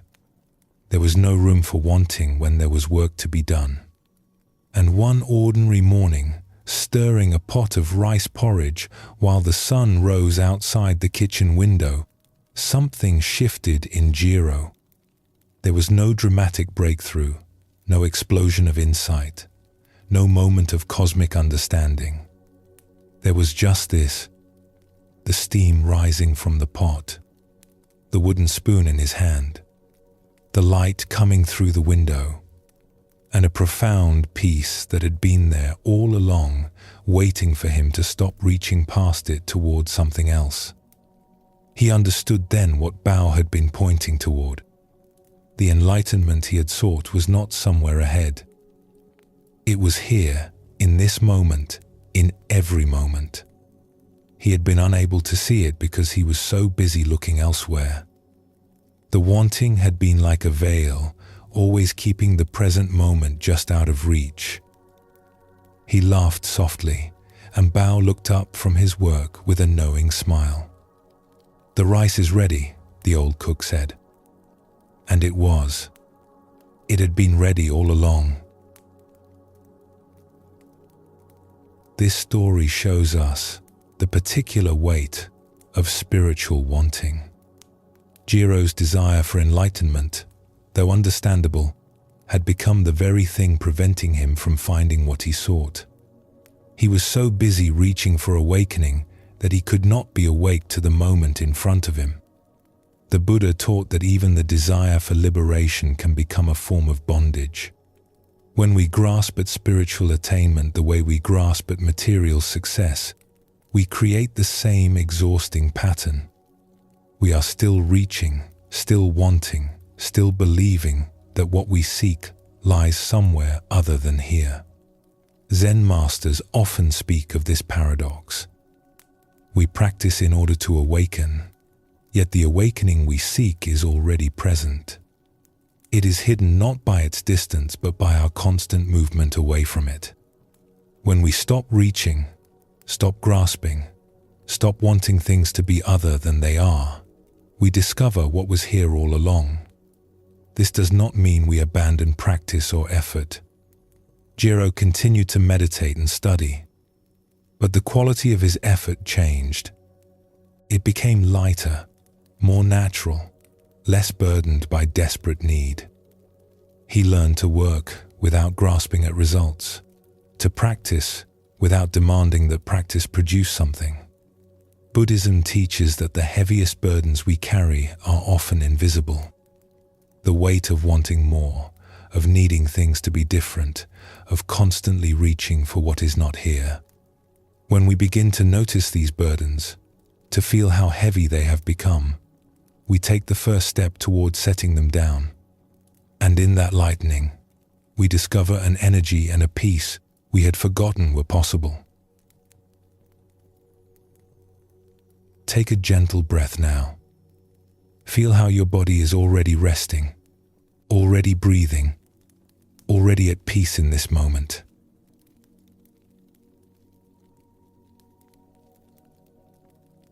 There is a strange paradox at the heart of seeking. The very act of searching can become what keeps us from finding. We look so hard for what we want that we cannot see it when it appears. We strain so intensely toward a goal that we push it further away with each effort. Zen teaches us that this paradox runs through all of spiritual life. We seek peace, but the seeking creates agitation. We want to be present, but the wanting pulls us out of presence. We search for our true nature, but the searching implies it is somewhere other than here. The harder we look, the more we reinforce the belief that what we seek is missing. The Buddha understood this deeply. He spent years searching for liberation through extreme practices, pushing his body and mind to their limits. But awakening came only when he released the desperate striving. It came when he sat quietly beneath a tree and stopped trying to get somewhere. The searching had been necessary to bring him to that point, but it was the releasing that allowed him to arrive. Buddhism shows us that sometimes the kindest thing we can do is stop looking. Not forever, not in despair, but simply pausing the frantic search long enough to notice what is already here. In that pause, we may discover that what we have been seeking was never far away. It was simply hidden by the dust we raised in our hurry to find it. Let us explore a story that shows this truth. In a small village surrounded by rice fields, there lived a young woman named Hana who longed to understand the meaning of life. From childhood, she had felt that there must be something more than the daily round of planting and harvesting, cooking and cleaning. She watched the older villagers go about their routines and wondered if they had ever asked the questions that burned in her. She sought out the village elder, a woman respected for her wisdom, and asked her about the deeper truths. The elder smiled kindly but said only, "The rice needs planting. The children need feeding. This is life." Hana was not satisfied. There had to be more. There had to be teachers who knew the answers she was seeking, masters who had penetrated the mysteries she could only glimpse. She began to hear stories of a great teacher who lived in a distant city. People said he had attained profound realization and could guide students to awakening with a single word. They said his presence alone was enough to transform those who met him. They called him Master Wen, and his reputation had spread across many provinces. Hannah knew she had to find him. She saved money from her work in the fields. She prepared for a long journey. Her parents worried about her traveling alone, but they could see the determination in her eyes. They gave her their blessing and a small bundle of provisions. The journey took many weeks. Hannah walked through forests and over mountains. She crossed rivers and passed through towns she had only heard of in stories. She slept in temples and farmhouses, always asking about Master Wen, always following the trail of rumors and reports. Finally, she reached the city where he was said to live. It was larger than anywhere she had ever been, crowded with people and noise and activity. She asked everywhere for the great teacher, but no one seemed to know exactly where he could be found. She searched for days. She visited temples and meditation halls. She asked scholars and monks and ordinary people on the street. Some had heard of Master Wen. Some thought he had moved to another city. Some said he had died years ago. The stories contradicted each other, and Hannah grew confused and discouraged. One evening, exhausted and nearly out of money, she sat by a fountain in the center of the city. She had traveled so far. She had given up so much. And now it seemed the teacher she sought did not exist, or could not be found, or had never been what the stories claimed. An old man sat down beside her. He had a kind face and simple clothes, the look of someone who worked with his hands. He noticed her distress. "You seem troubled, young one. Are you lost?" Hannah laughed bitterly. "I have been lost since I arrived. I came seeking a great teacher, Master Wen, but no one can tell me where to find him. Perhaps he was never real." The old man nodded thoughtfully. "I have heard of this Master Wen. Many people come looking for him. They travel great distances, searching and searching." He paused. "May I ask what you hope he will give you?" Hannah considered the question. "Understanding. Wisdom. The answers to questions that have troubled me since I was a child. I feel there is something important I am missing, something that would make sense of everything. I thought a great teacher could show me what it is. And if you found this teacher and he gave you understanding, what then? Then I would be at peace. Then I would know how to live."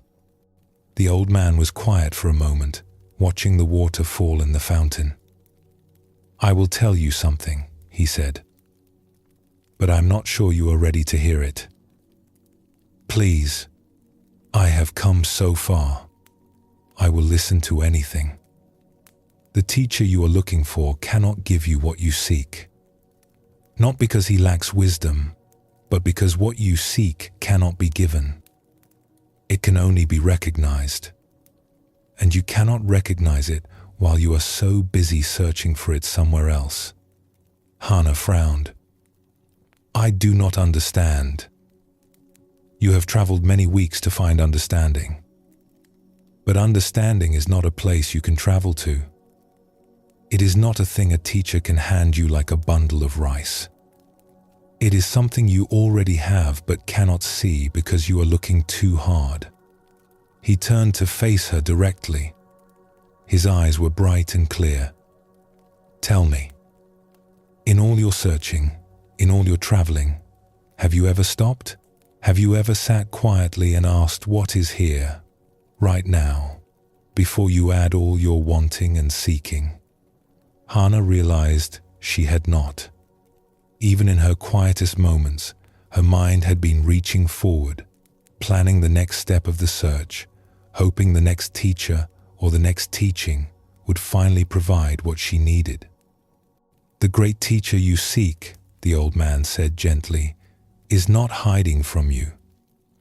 But he cannot be found by seeking. The more desperately you search, the more you confirm to yourself that what you want is far away, that you do not already have it. Your searching creates the distance." He stood up slowly, preparing to leave. "Go home, young one. Not because the journey was wasted, but because it has brought you to this moment. Go home, and instead of seeking, try simply being. Sit with your questions without demanding answers. Let the search rest. You may find that what you traveled so far to discover was waiting for you all along, in the last place you thought to look." Hana wanted to ask more questions, but the old man bowed slightly and walked away into the evening crowd. She sat by the fountain for a long time, watching the water, feeling something shift inside her. The journey home was different from the journey out. She was not rushing toward anything. She was not hoping that the next village or the next conversation would provide what she needed. She simply walked, noticing the path beneath her feet, the sky overhead, the ordinary life happening all around her. And in that walking, without seeking anything, she began to notice something strange. Moments of peace would arise unexpectedly. A feeling of completeness would wash over her for no reason.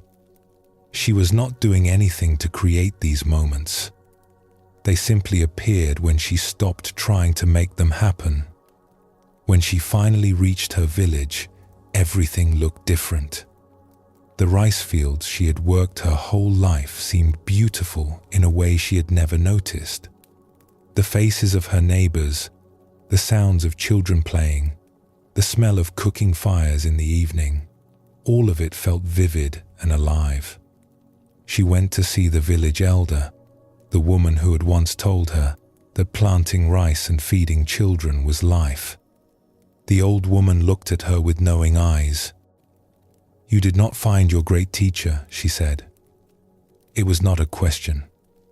"I found something else," Hana replied. "I found that I was looking so hard I could not see what was in front of me. I traveled all that way to learn that I needed to stop traveling." The elder nodded. "There is a teacher in this village. He has been here your whole life, but he does not announce himself. He does not gather students or give lectures. He simply lives quietly and waits for people to stop searching long enough to see him." Hana was surprised. "Who is he?" "The old farmer who tends the fields at the eastern edge of the village. His name is Wen." Hana felt the ground shift beneath her. Master Wen. The great teacher she had traveled so far to find had been in her own village all along. She had walked past his fields countless times without a second glance. She found him the next day, working among his vegetables. He looked up as she approached, and she recognized something in his eyes. A stillness, a presence. The quality she had been seeking in distant cities was here, in this ordinary old man she had known her whole life but never really seen. "You went looking for me," he said simply. "And now you have found me by coming home. Why did you never say anything? Why did you let me search so far when you were right here?" He smiled and returned to his weeding. "Would you have believed me if I had told you? Would you have trusted a simple farmer in your own village to have what you sought? The searching was necessary. It taught you that what you wanted could not be found by searching. Now you are ready to receive what I could have told you years ago, but which you could not have heard." Hannah knelt beside him in the soil. "What would you have told me?" "That the meaning you seek is not hidden somewhere else. It is here, in this moment, in the feel of earth beneath your hands, in the growing of plants, in the simple act of being alive and aware. You do not need to find it. You only need to stop overlooking it." He handed her a small trowel. "The teaching is not complicated, but we make it complicated by searching for something complicated. We travel far when we need to arrive where we are. We seek in the extraordinary when the ordinary is enough." Hannah worked beside him in silence. The sun was warm on her back. The soil was cool and alive between her fingers. And in that simple moment, she understood what all her seeking had been unable to find. It had been here all along. She had just been too busy looking elsewhere to see it. This story reveals the central paradox of seeking. Hannah's search was not wrong. It was necessary, but it could only take her so far. The final step was not more searching, but the release of searching. She had to stop looking outward long enough to recognize what was present all along. Zen masters often teach through this kind of misdirection. They send students on long journeys, give them impossible riddles, let them struggle and search until they are exhausted. This is not cruelty. It is compassion. Some things cannot be told directly. They can only be discovered when we have worn out all our other strategies. The Buddha taught that we suffer because we do not see things as they are. We overlay reality with our concepts, our desires, our expectations. The search for truth is often just another overlay. We imagine awakening as something exotic, something far away, something different from ordinary life. This imagination keeps us from recognizing the awakeness that is already here, in this breath, in this moment. Buddhism shows us that the spiritual path is not about acquiring something new. It is about removing the obstructions that keep us from seeing what is already present. The searching mind is one of those obstructions. It assumes that what we seek is not here. It keeps us oriented toward the future, toward the elsewhere, away from the only place where presence can be found. Let us explore another story that reveals more of this truth.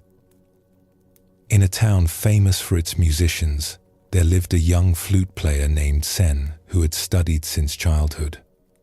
His technique was excellent. His teachers praised his skill. When he played alone, practicing in his room or walking through the forest, the music flowed from him naturally, effortlessly, as if the flute were playing itself. But Zen had a problem that caused him great frustration. Whenever he performed for others, his playing changed. The ease disappeared. His fingers grew stiff and uncertain. Notes that came naturally in private became difficult in public. The music that had flowed so freely would stumble and hesitate. He tried everything to overcome this difficulty. He practiced more hours each day, drilling the difficult passages until his fingers were sore. He performed for small groups of friends, hoping to grow accustomed to being watched. He told himself there was nothing to fear, that the audience wanted him to succeed. None of it helped. The moment he felt eyes upon him, the natural flow vanished. His teacher, an old musician named Cho, watched this struggle with patient concern. She had seen this problem in other students. She knew that no amount of practice would solve it, because the problem was not in the fingers. One afternoon, she asked Zen to play for her. Just the two of them, in her small teaching room. Zen raised the flute to his lips and began. Almost immediately, the familiar tightness appeared. His shoulders tensed. His breath grew shallow. He was watching himself play, judging each note, worried about what his teacher was thinking. The music that emerged was technically correct, but lifeless. Cho listened until he finished, then sat quietly for a moment. "Tell me what was happening inside you while you played." Zen thought about it. "I was trying to play well. I was watching my fingers, making sure they hit the right positions. I was listening to the notes, checking if they sounded correct. I was thinking about what you might be noticing, what mistakes you might hear. And when you play alone in the forest, do you do all this?" "No. When I am alone, I just play. I do not think about it so much." Cho nodded. "This is your difficulty. When you play alone, you are simply playing. When others are present, you are doing something else. You are trying to play well. You are seeking a good performance. This seeking gets between you and the music." She picked up her own flute, an old instrument worn smooth by decades of handling. "Watch me. I'm going to try very hard to play well for you." She raised the flute and began. Her face was tight with concentration. Her shoulders were tense. She played the notes correctly, but there was something forced about the music, something stiff and effortful. Then she stopped and took a breath. Her shoulders dropped. Her face relaxed. "Now I am going to forget about playing well. I am just going to play." She began again. The same notes, the same melody, but everything was different. The music breathed. It flowed. It seemed to arise from somewhere deeper than technique, somewhere that had nothing to do with trying. "Do you hear the difference?" she asked when she finished. "Yes, but I do not understand how you did it. How do you stop trying when you know someone is listening?" Cho set down her flute carefully. "The trying is the problem. When you try to play well, you separate yourself from the playing. Part of you performs. Another part watches and judges. You become divided against yourself. The music cannot flow through a divided musician." She looked at him with kind, direct eyes. "You are seeking a good performance. This seeking creates tension. The tension blocks the natural flow. The more you want to play well, the less well you play. This is the trap you are caught in. Then what do I do? How can I perform without wanting to perform well?" "You cannot want to not want," Cho said with a slight smile. "That is just more seeking. Instead, you must give your attention to something else. When you play alone in the forest, where is your attention?" Zen considered. "On the music itself. On the sounds. On the feeling of the breath moving through the flute." "Exactly. Your attention is on what is happening, not on how it is being judged. When you perform for others, your attention shifts to yourself, to how you are doing, to what others think. This shift is what ruins the playing." She handed him his flute. "Try something. Play for me again. But this time, do not try to play well. Do not think about me listening. Put all your attention on the sound itself. Listen to the music as if you were the audience, not the performer. Be curious about what sounds will emerge, as if you did not know." Zen was skeptical, but he raised the flute and tried. At first, the old habits pulled at him. He felt himself starting to watch, to judge, to try. But he kept returning his attention to the sound, to the feel of the breath, to simple curiosity about the next note. Something began to shift. The tension in his shoulders eased. His fingers found their positions without his directing them. The music began to flow in a way it never had when he was trying to make it flow. It was not perfect. He lost the thread several times when the trying mind crept back in. But there were moments, real moments, when the music played itself through him. When he finished, Cho was smiling. You see, the seeking was the obstacle. When you stopped seeking a good performance and simply attended to the music, the good performance arose by itself. This is the paradox you must learn to live with. The harder you try, the worse you play. The less you seek, the more you find. Zen practiced this new way of playing over the following months. It was not easy. The habit of trying, of seeking, of wanting to do well was deeply ingrained. But gradually, he learned to recognize when his attention had shifted from the music to himself.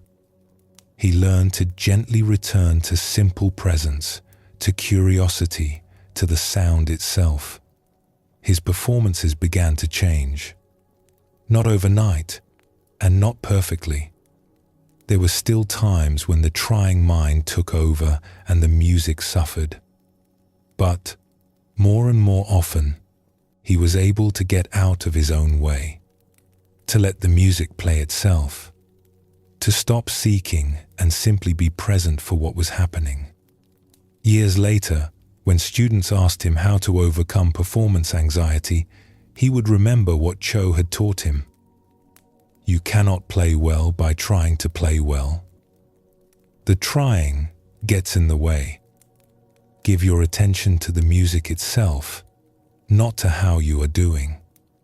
Listen with curiosity instead of judgment. The good performance you seek will come when you stop seeking it.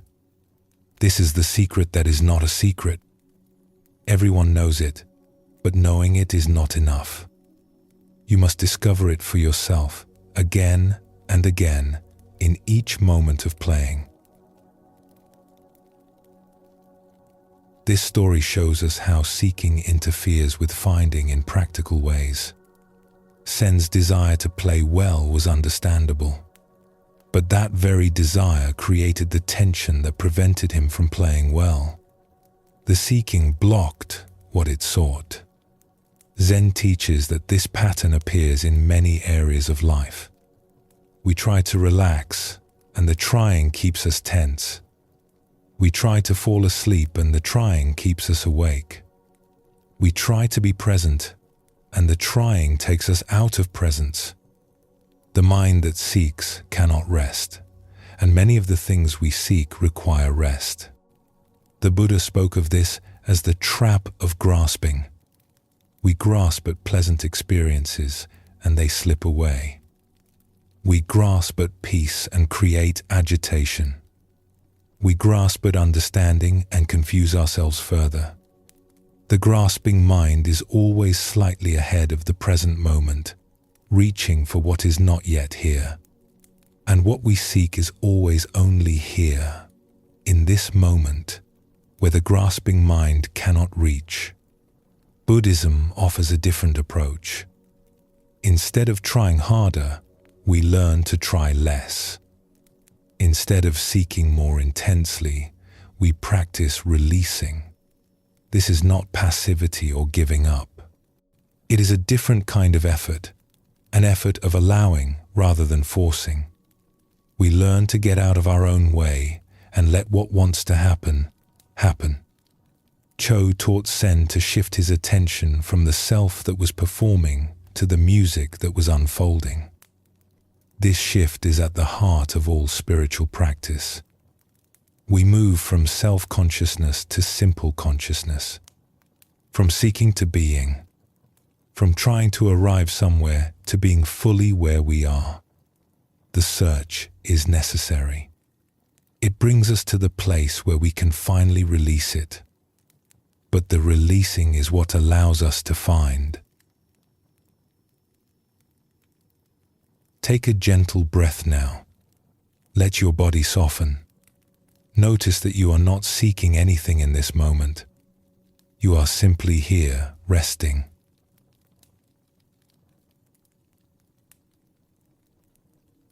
It takes a particular kind of bravery to stop searching. We are taught from childhood that effort is the answer to every problem, that if we want something, we must pursue it. That giving up is failure. So we keep moving, keep seeking, keep pushing forward even when the pushing brings us no closer to what we want. Zen teaches us that stopping is not the same as giving up. There is a quality of stillness that is not defeat, but arrival. Not passivity, but presence. When we have searched long enough and hard enough to understand that searching cannot give us what we seek, stopping becomes the most courageous act available. It is the willingness to be where we are without needing to be somewhere else. The Buddha discovered this beneath the Bodhi tree. He had spent years in extreme seeking, pushing his body and mind to their limits. He had tried every path, consulted every teacher, practiced every technique. And when none of it worked, he stopped. He sat down. He let go of the striving. And in that stillness, what he had been seeking finally found him. Buddhism shows us that this stopping is not the end of the journey, but its fulfillment. We do not stop because we have failed. We stop because we have arrived. The place we were trying to reach is not ahead of us. It is here, where we stand, where we have always been standing. When we cease our frantic motion, we can finally notice the ground beneath our feet. Let us explore a story that shows this truth. There was a man named Jin who had been walking for 20 years. He had left his village as a young man, driven by a feeling he could not name. Something was missing. Something important was waiting for him somewhere out in the world. He was certain of this, though he could not have said what it was or how he would recognize it when he found it. He walked through many lands. He crossed deserts where the sand stretched to every horizon. He climbed mountains where the air grew thin and cold. He passed through cities filled with people and through forests where he saw no one for weeks at a time. He worked when he needed money, rested when his body demanded it, and then continued on. In the early years, the walking felt purposeful. Each new place might be the one. Each stranger he met might have the answer he was looking for. He felt the pull of possibility ahead of him, drawing him forward, promising that the next valley or the next village would finally reveal what he sought. But as the years passed, the purpose began to fade. He had seen so many places that they blurred together. He had met so many people that their faces merged in his memory. The pull ahead of him grew weaker, but the habit of walking remained. He no longer knew why he was moving, but he did not know how to stop. By his 20th year of wandering, Jin was tired in a way that sleep could not touch. His body still moved. His feet still carried him forward. But something inside had grown heavy and dull. The feeling that had once driven him, that sense of something missing, had not gone away. If anything, it had deepened. 20 years of searching had brought him no closer to filling the hollow place. One evening, as autumn turned the leaves to gold and red, Jin found himself on a small road that wound through farmland. The sun was setting, casting long shadows across the fields. He had no destination in mind. He was simply walking because walking was what he did. His legs began to ache. His pack, though light, felt heavy on his shoulders. He looked ahead and saw more road, more fields, more of the same. And something in him finally broke. He sat down. Not at an inn or a temple or anyone's home. Just there, by the side of the road, among the tall grass and the last wildflowers of the season. He sat down because he could not take another step. Because 20 years of walking had led him nowhere. Because he was too tired to pretend anymore that the next place would be different.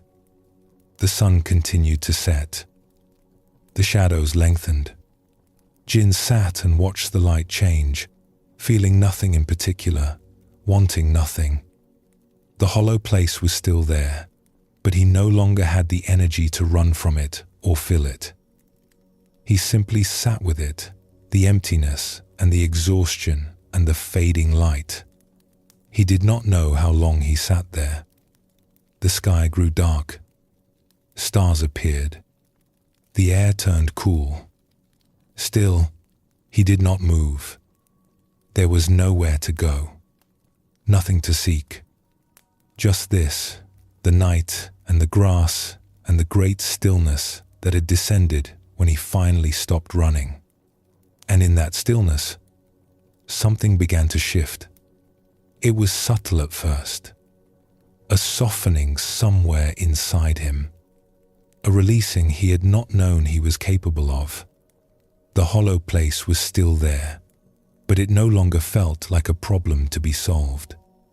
It felt more like a space, an openness, room for something he had not allowed before. He noticed the stars more clearly than he had in years. He felt the grass beneath him, the cool earth, the gentle movement of the night air. He heard small sounds he would normally have walked right past. The world was vivid in a way it had not been for a long time. Perhaps ever. He realized that in all his years of walking, he had rarely been where he was. His body had moved through countless landscapes, but his mind had always been elsewhere, looking ahead to the next place, wondering what he would find there. He had never simply arrived. He had never been fully present for any of the places he had passed through. And now, sitting by a road he would have walked past without a second thought, he was finally here. Not seeking, not running, not hoping the next moment would be better than this one.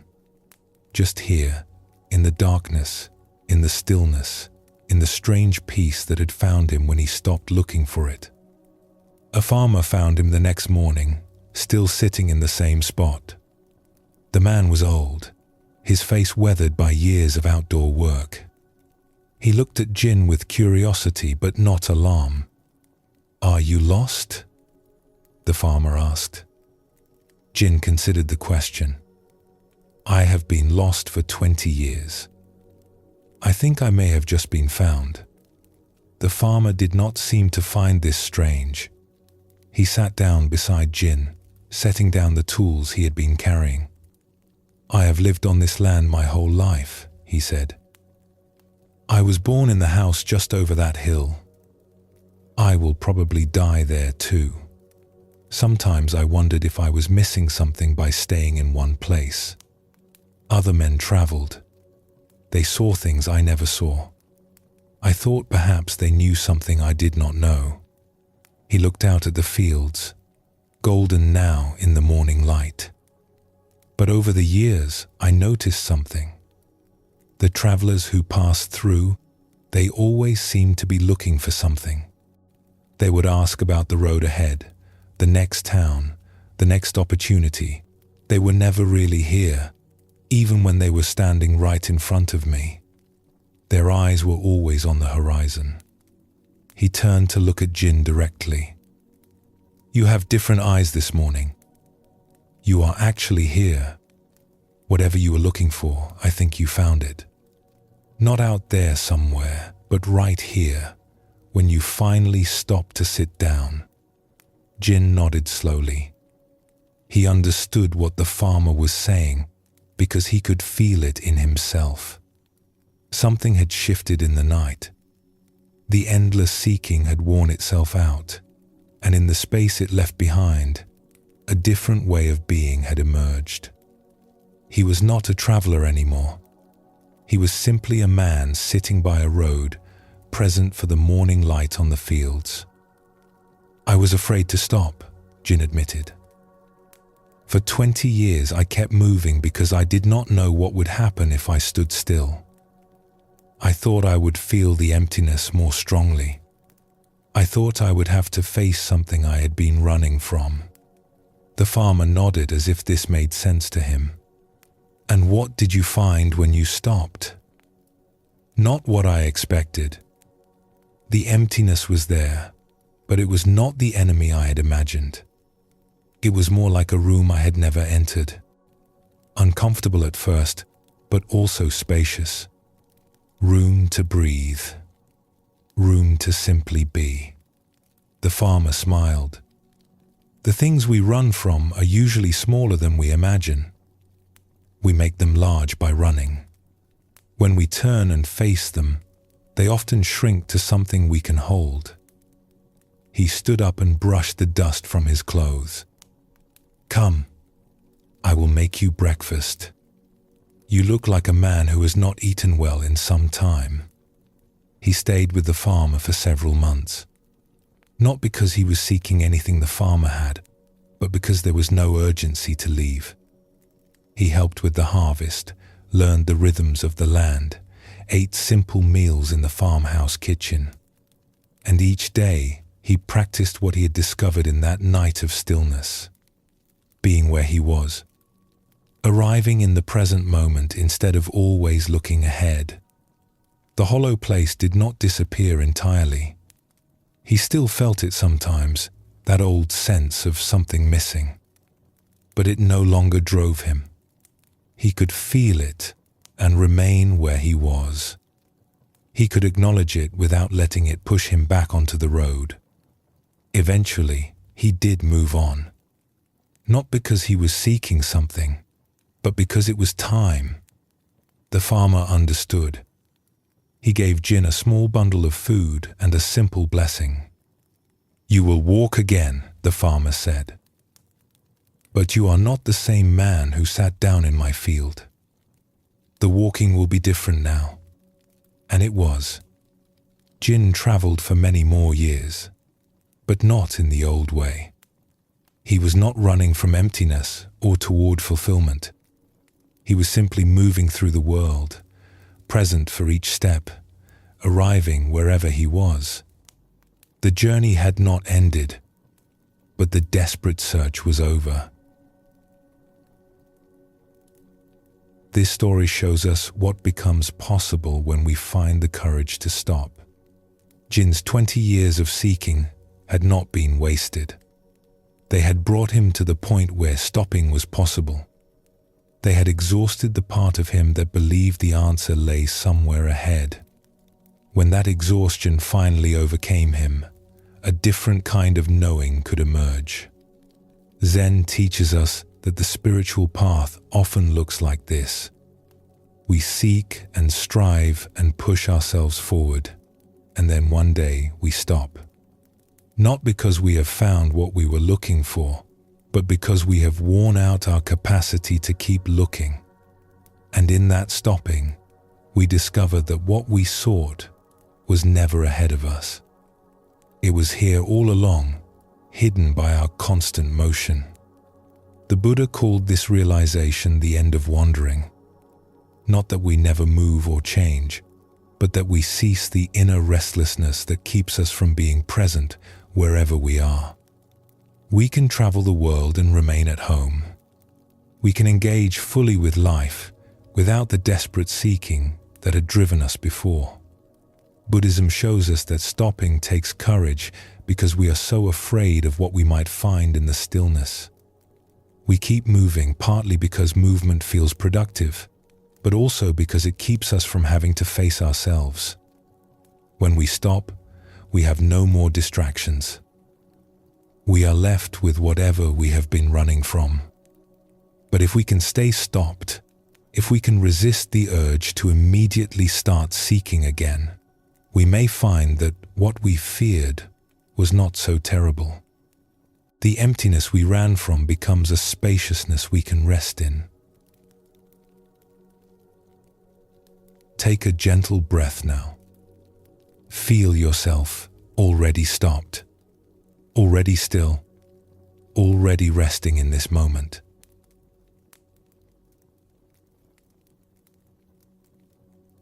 There is a teaching at the heart of Zen that seems almost too simple to be true. It says that what we are seeking, we already have. The peace we long for is already present. The wholeness we chase is already here. We are not broken beings who must be fixed. We are complete beings who have forgotten our completeness. The Buddha taught that our true nature is not something we must create or earn. It is what we are when we stop adding layers of confusion on top of it. Like the sun behind clouds, it has never gone anywhere. The clouds may be thick, the sky may seem dark, but the sun continues to shine. Our seeking is often just more clouds, more layers between us and what was never lost. Buddhism calls this our original nature, our Buddha nature. It is not something special or rare.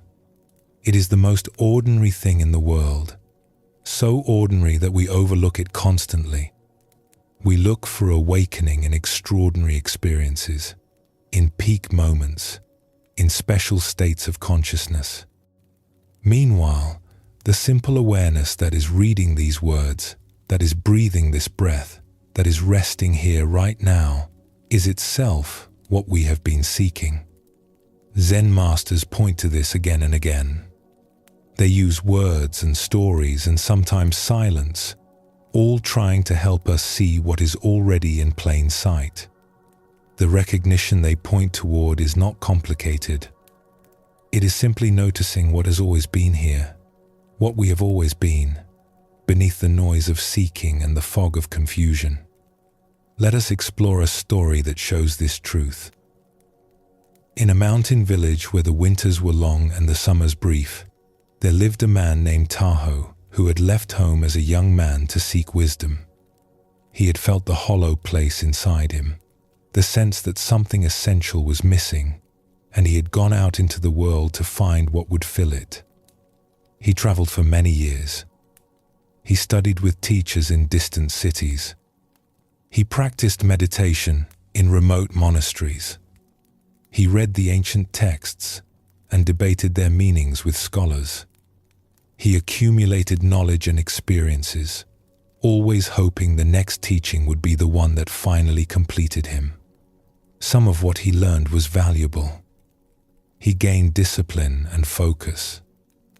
He developed compassion for others who were suffering. He understood things about the mind and about life that he could never have grasped had he stayed in his small village. The years of seeking had not been wasted, but the hollow place remained. No matter how much wisdom he gathered, no matter how many teachers praised his understanding, something still felt incomplete. He began to wonder if the problem was with him. Perhaps he was simply incapable of the realization others seemed to find. Perhaps the peace he sought was not meant for someone like him. As the years passed, Tahoe grew tired. The seeking that had once felt like adventure now felt like burden. He had been away from home for over 30 years. His parents had died while he was traveling. The village of his childhood existed now only in memory.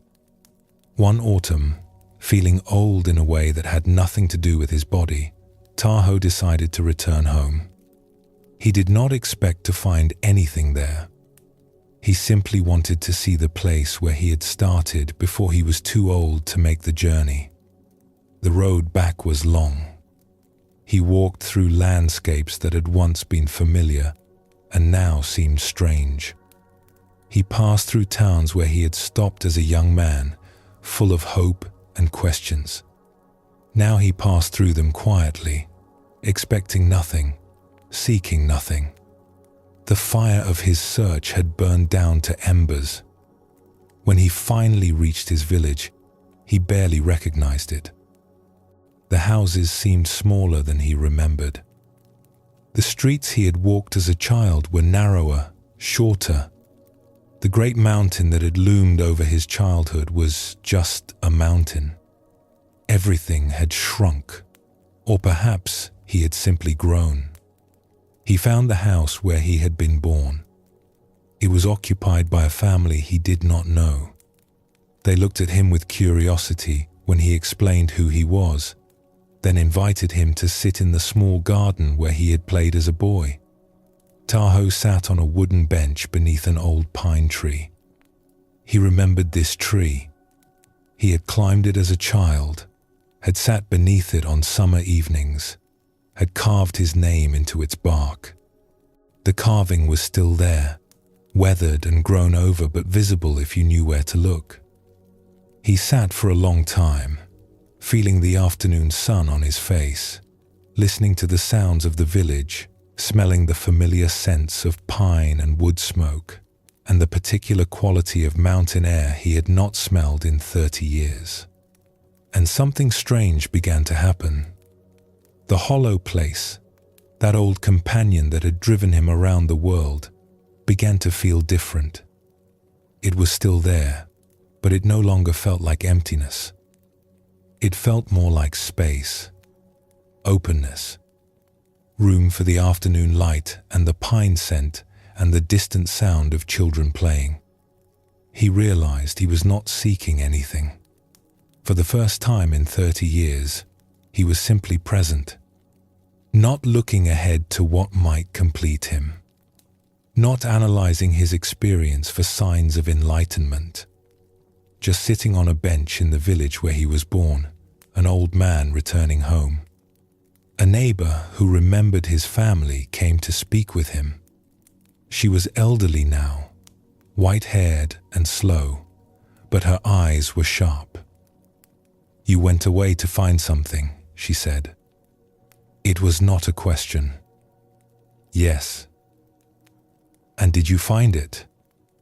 Tahoe considered the question carefully.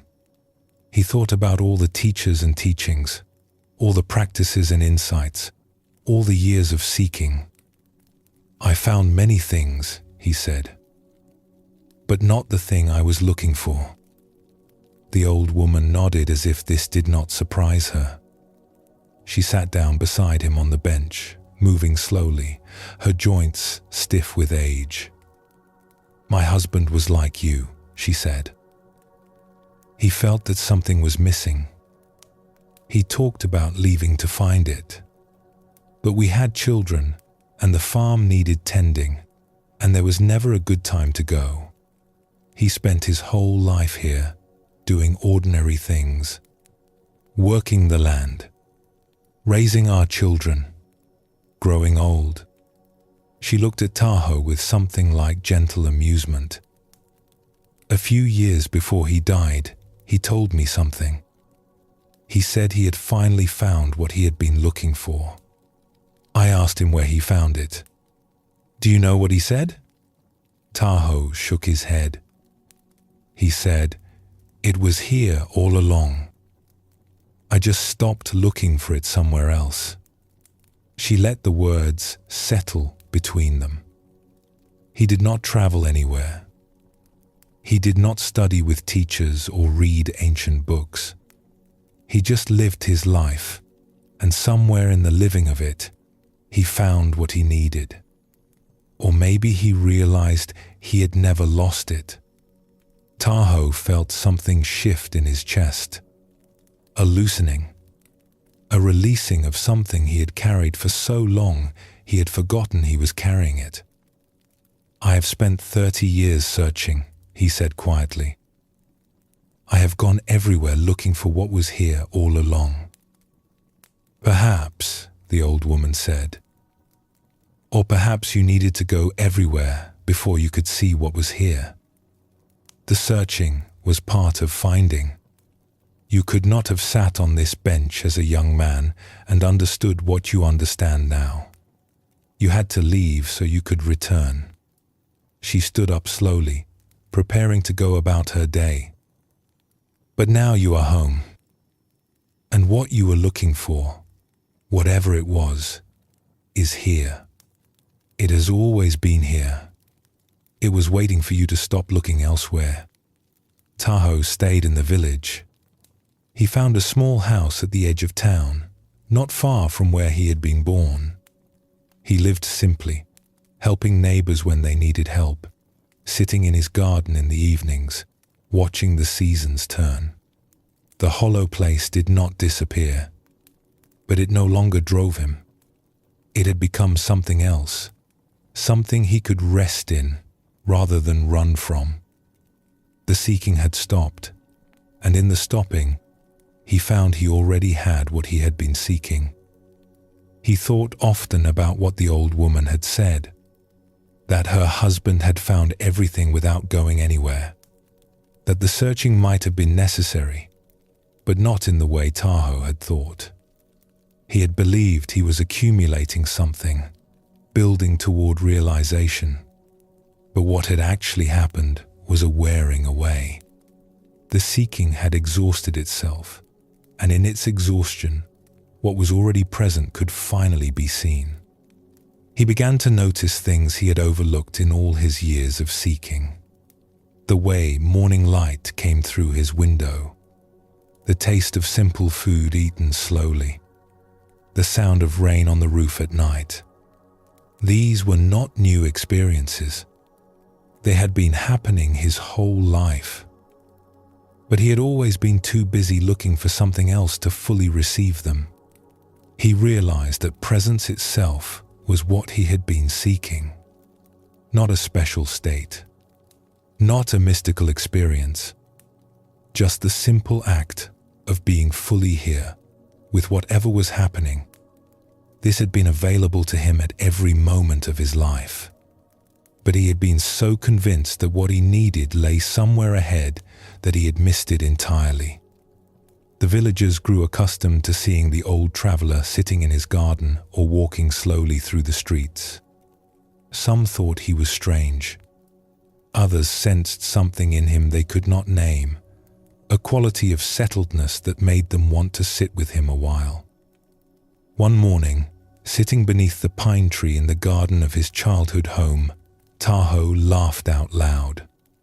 The family who lived there now looked at him curiously through the window. He waved to reassure them he was fine. He was laughing because he finally understood the joke. He had traveled the world looking for home and had been home the entire time. He had sought completion and had always been complete. The seeking itself had been the only thing missing, the only thing that had made him feel incomplete. When the seeking stopped, completeness remained. It had never been anywhere else. This story shows us the beautiful irony of the spiritual search. Tahoe needed to seek in order to stop seeking. He needed to exhaust the outward journey before he could arrive where he had always been. The 30 years were not wasted, but they did not give him what he sought. They simply wore down his belief that what he sought was somewhere else. Zen teaches that this is often how awakening happens. We search until we cannot search anymore. We try every path, consult every teacher, accumulate every insight, and then, exhausted, we stop. We come home. And we find that home was never lost. We were simply too busy looking elsewhere to notice it.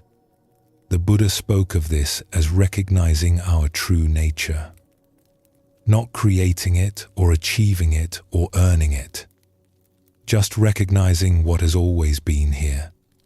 Like a wave searching the ocean for water, we seek what we already are. The search ends not when we find something new, but when we see clearly what was present all along. Buddhism shows us that we are already whole. Not will be whole someday, Not can become whole with enough effort. Already whole, right now, as we are. This does not mean we have no room to grow or learn or change. But our essential nature, the awareness that is reading these words, is already complete. It does not need fixing or improving. It needs only to be recognized. Let us explore another story that reveals more of this truth. In a valley known for its fertile soil and abundant harvests, there lived an old gardener named Shin who had never left his small plot of land. He had been born in the cottage beside his garden. He had worked the same soil his whole life. He knew every corner of his few acres the way other men knew the faces of their families. People sometimes felt sorry for him. Travelers passing through would look at his simple life and assume he must feel trapped. Merchants would tell him about the great cities they had seen, the wonders of distant lands, the excitement of lives larger than his small garden. They assumed he must wish for something more. But Shin did not seem to wish for anything. He would listen to their stories with genuine interest, ask questions about the places they had been, then return to his weeding or pruning with a contentment they found puzzling. He did not seem diminished by his small life. If anything, he seemed more at peace than the travelers who had seen so much more of the world. Over the years, word spread about the old gardener who radiated a particular kind of stillness. People began to visit him, not to buy vegetables but to sit in his presence. They came with questions about life and meaning and how to find peace. Shin would usually shrug and offer them tea, unsure what they expected from him. One autumn, a young man named Kei arrived at Shin's garden. He had been traveling for several years, seeking wisdom, feeling the familiar ache of something missing. He had heard about the peaceful gardener and had come to see for himself. He found Shin kneeling in the dirt, carefully transplanting seedlings. The old man looked up and smiled, but did not stop his work. "I have come a long way to see you," Kei said. "People say you have found something, a peace that others cannot find. I want to know your secret." Shin continued his transplanting, his old hands gentle with the delicate roots. "I have no secret," he said. "I'm just a gardener. But people say you never feel the restlessness that troubles others. You never feel that something is missing. How is this possible when you have seen so little of the world?"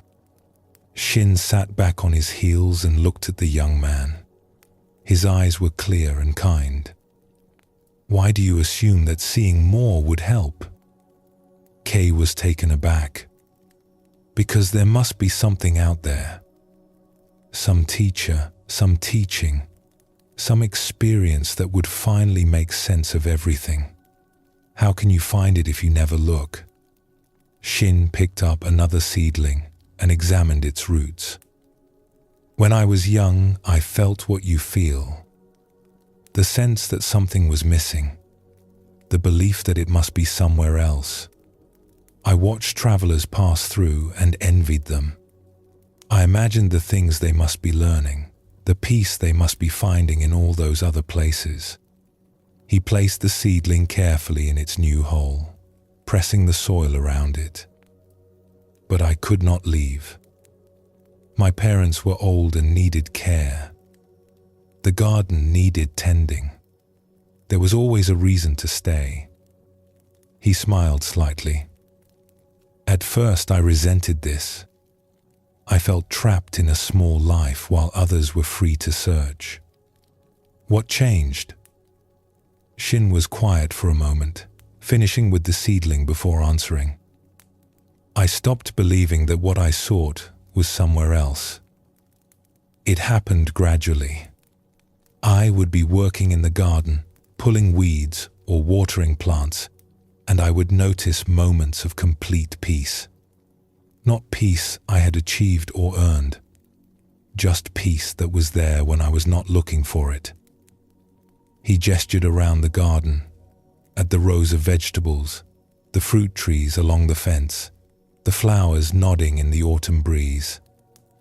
I began to pay attention to these moments. I noticed they came when I was fully present with what I was doing, when I was not wishing I was somewhere else, not imagining some better life, just here, with the soil and the plants and the work. He looked at Kay directly. The peace you are looking for is not in some other place. It is in presence itself, in being fully where you are. I found it here because here is where I stopped looking elsewhere. You could find it anywhere if you did the same. Kay sat down on the grass beside the garden bed. He wanted to argue. Everything in him believed that peace must be earned through effort, found through searching, achieved through acquiring wisdom. The idea that it was already available, right here, seemed too simple. But I feel incomplete, he said. There is an emptiness in me. How can I be whole when I feel so empty? Shin nodded with understanding. The emptiness is real. I felt it too, but I learned something about it. The emptiness is not a sign that something is missing. It is the space in which everything appears. It is not a hole to be filled, but a room to be lived in. He reached over and picked up a clay pot, waiting to receive a seedling. Look at this pot. Is it broken because it is empty? Is it incomplete? Or is its emptiness what makes it useful? You could not put a plant in a pot that was already full. He set the pot down gently. The emptiness you feel is not your enemy. It is your nature. It is the openness that allows experience to happen. When you stop trying to fill it and simply rest in it, you may find it is not empty at all. It is full of everything that is happening right now, full of this moment, full of being alive. Kay stayed with Shin for several weeks, helping in the garden, sharing simple meals, sitting in the quiet evenings. He did not find what he expected. There were no great teachings, no special techniques, no dramatic insights, but something shifted in him nonetheless. Working alongside the old gardener, being present with simple tasks, he began to notice what Shin had described. Moments of peace that arose from nowhere. A completeness that had nothing to do with acquiring or achieving. The hollow place was still there, but it felt different. Less like a wound and more like a home. One evening, as they sat watching the sun set behind the mountains, Kay asked Shin how he had come to trust this simple peace. How he had stopped doubting that there was something more he should be seeking. Shin considered the question, while the sky turned from gold to pink to purple. I stopped because I had no choice, he said finally. I could not leave, so I had to find what I needed here. And when I stopped looking elsewhere, I found it was not hidden at all. It was right in front of me. It had always been right in front of me. He pulled his worn jacket closer against the evening chill. Perhaps I was fortunate that I could not travel. The ones who can travel sometimes travel forever.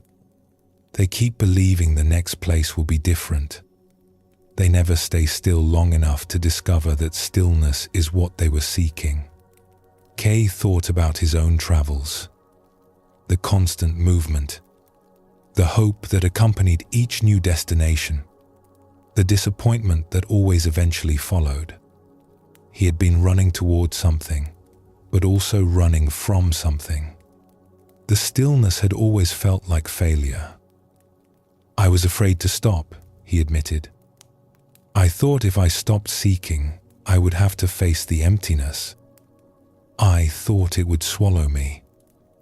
Shin smiled gently. And now? Now I am not sure. The emptiness is still there. But sitting here with you, doing simple things, I feel more at peace than I felt in all my searching. I do not understand it. There is nothing to understand, Shin said. Understanding is more seeking, more trying to grasp something with the mind. Peace does not need to be understood. It just needs to be allowed. On the day he left, Kei thanked Shin for what he had taught him. The old gardener shook his head. I taught you nothing. I only showed you what you already had. The peace you found here was not mine to give. It was yours all along. You simply stopped looking elsewhere long enough to notice it. He handed Kei a small packet of seeds from his garden. Plant these when you find a place to stop. Not as a way to find peace, but as a way to practice presence. Watch them grow. Give them what they need. Be with them without wanting them to be anything other than what they are. This is all the teaching I have to offer. Kei traveled on, as he felt he must. But he was not the same man who had arrived. He no longer sought peace as though it were hidden somewhere ahead. He practiced what Shin had shown him, being present wherever he was, resting in the emptiness instead of running from it. The search continued in a sense, but the desperation was gone. He had discovered that what he sought traveled with him. It had never been anywhere else. Zen teaches that the recognition of wholeness does not require special conditions. Shin found it in a small garden. Others have found it in monasteries, in marketplaces, in the midst of ordinary lives. What matters is not where we are, but how we are. When we stop insisting that completeness lies elsewhere, we can recognize it here. The Buddha taught that all beings possess Buddha nature. Not some beings, not the special or the advanced or the spiritually gifted. All beings, including you, including the person listening to these words right now. This nature is not something to be attained. It is what we are before we add anything, before we seek anything, before we believe that something is missing. Buddhism shows us that the hollow place is not a flaw in our being. It is an essential part of our nature, the spaciousness in which experience unfolds. When we make peace with it, when we stop trying to fill it with achievements or acquisitions or even spiritual experiences, we discover it was never really empty. It was simply waiting for us to rest in it. Take a gentle breath now. Feel yourself complete in this moment.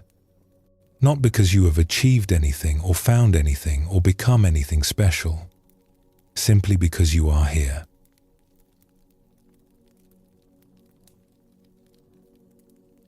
We have traveled far together tonight.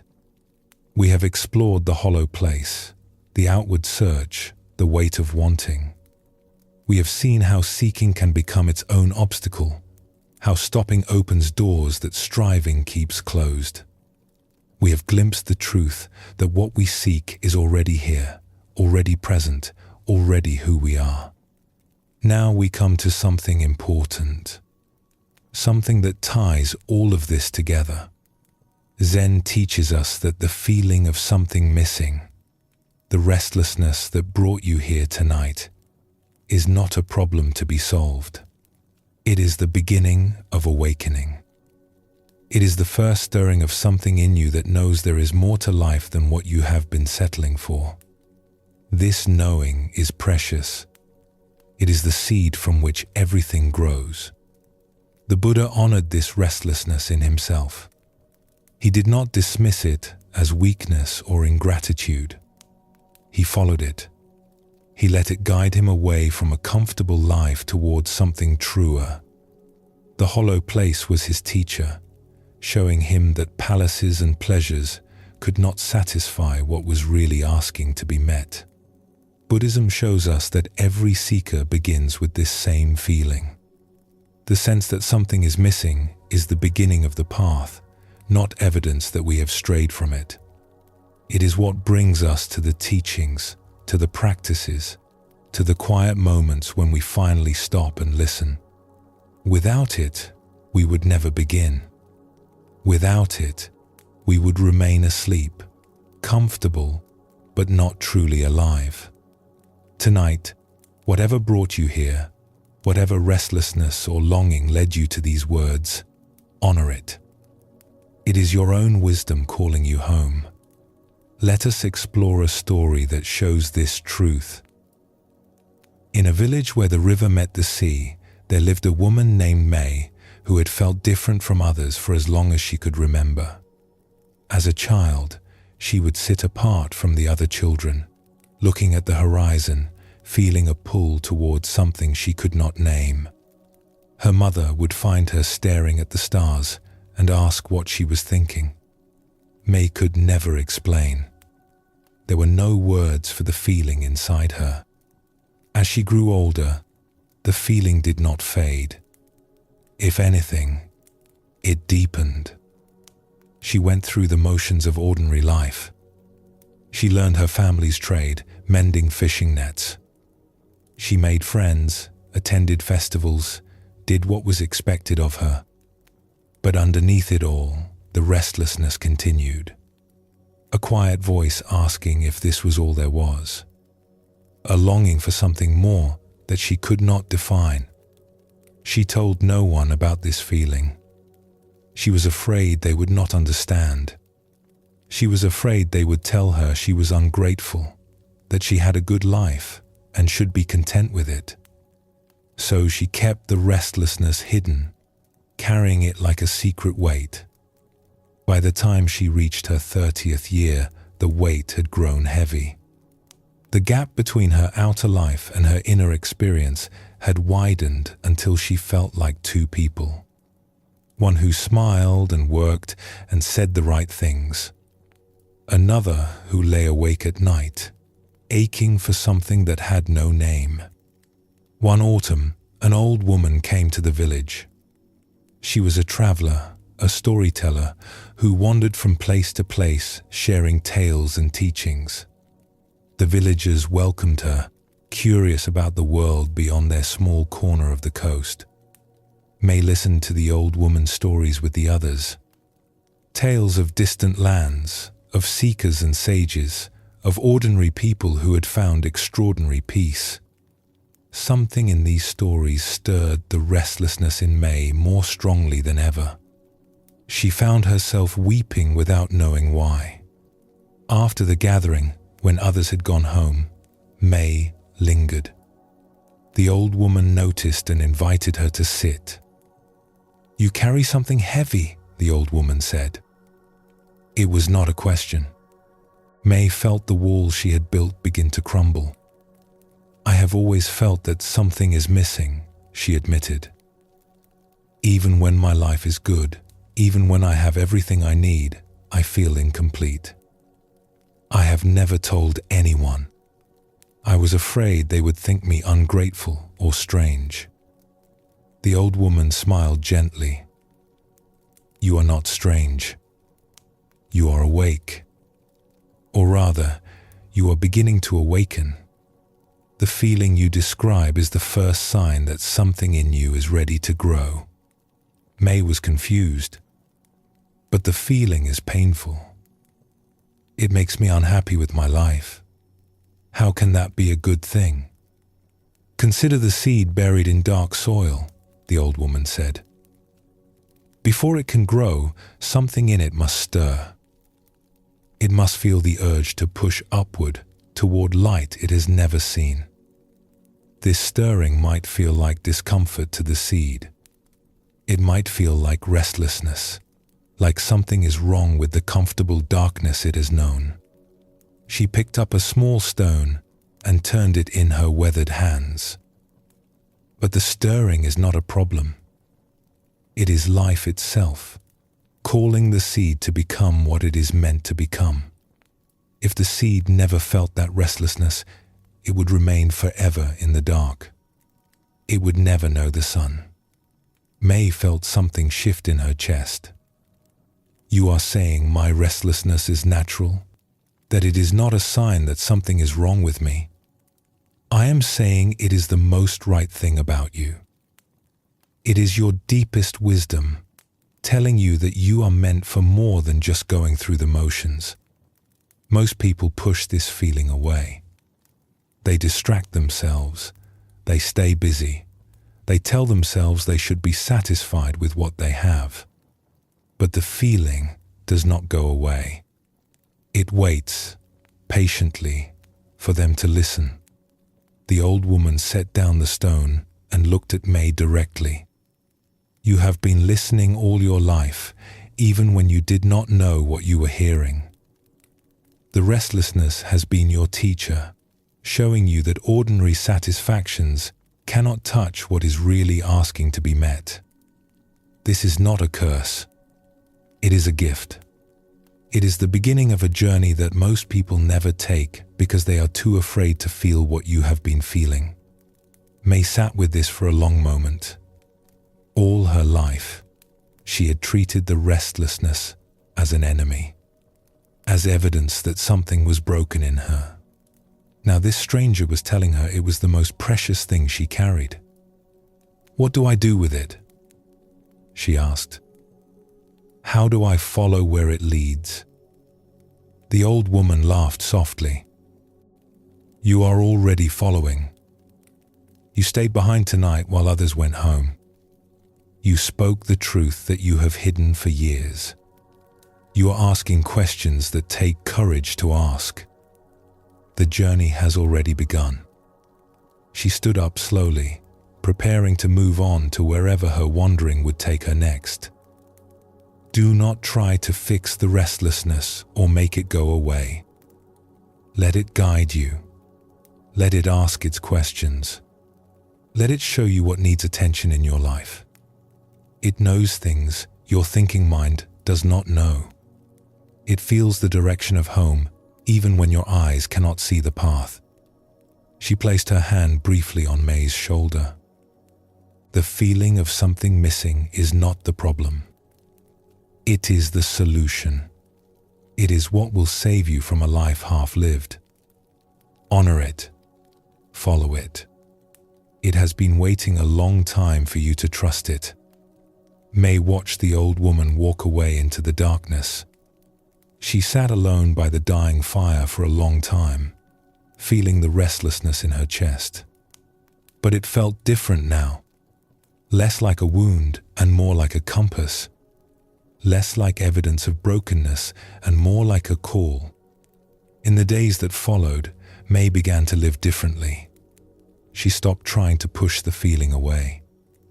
When it arose, she let it be there, let it speak. She began to ask what it was pointing toward, what it was asking for. She did not have answers yet, but she was listening in a way she never had before. She noticed that the restlessness grew stronger in certain moments. When she was doing work that felt meaningless. When she was pretending to be happy in situations that left her cold. When she was living according to expectations that were not truly hers. The emptiness seemed to be showing her where her life was out of alignment, where she was betraying something true in herself. She began to make small changes. She spent more time alone by the sea, letting the waves speak to her in their own way. She sought out the elders in her village who seemed to carry some inner stillness, and she asked them questions she had been too afraid to ask before. She began to follow the threads of curiosity that had always been there, but which she had ignored in favor of doing what was expected. The outer circumstances of her life did not change immediately. She still mended nets. She still lived in the same small house. But something inside had shifted. She was no longer fighting herself. She was no longer ashamed of the longing that had always lived in her. She was following it, gently, one small step at a time. Years later, when May had found her own peace and become someone others came to for guidance, she would remember that night by the fire. She would remember how the old woman had reframed everything, turning her deepest pain into her greatest gift. She would tell seekers who came to her the same thing, that their restlessness was not a problem, that it was the beginning of everything, that the feeling of something missing was their own wisdom, calling them toward wholeness. "Do not be afraid of the longing," she would say. "It is what brought you here. It is what will carry you home. I spent so many years fighting it, thinking it was my enemy. Now I know it was my truest friend, the only one who refused to let me settle for less than I was meant for." This story shows us how to hold the feeling of something missing. May had carried her restlessness as a burden, a secret shame. The old woman showed her it was a gift. The same longing that had caused her pain was also the seed of her awakening. Zen teaches that the search begins with dissatisfaction, not the petty complaints of a restless mind, but the deep recognition that ordinary life is not touching what truly matters. This recognition is not ingratitude. It is clarity. It is the soul's refusal to settle for less than it is capable of receiving. The Buddha taught that suffering itself can become a teacher. The hollow place, the restlessness, the sense that something is missing, these are not punishments or mistakes. They are invitations. They are the first stirrings of a deeper life asking to be born. Buddhism shows us that awakening is not for special people. It is for anyone who feels the call. The very fact that you feel something is missing means you are ready to begin. You would not feel the absence if you were not already sensing the presence that is hidden beneath it. Let us explore another story that reveals more of this truth. In a monastery at the foot of a great mountain, there lived a young man named Kai who had come seeking answers. He had felt the hollow place all his life, the sense that something was missing that he could not name.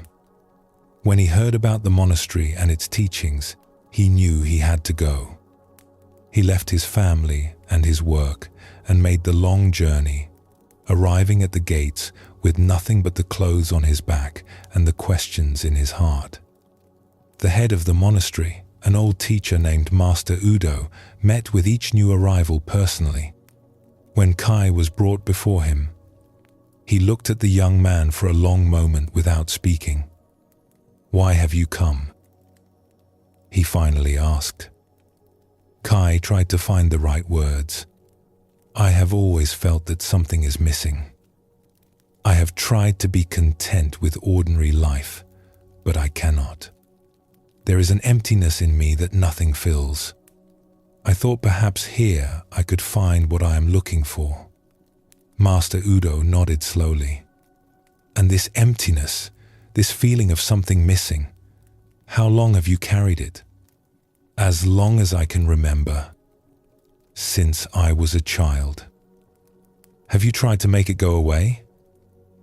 "Many times. I have tried to ignore it, to distract myself, to convince myself I should be satisfied with what I have. Nothing works. It always returns." Master Udo smiled slightly. "Good." Kai was surprised. "Good. I thought the feeling was the problem. I thought I came here to be rid of it." "Many people think this," the old teacher said.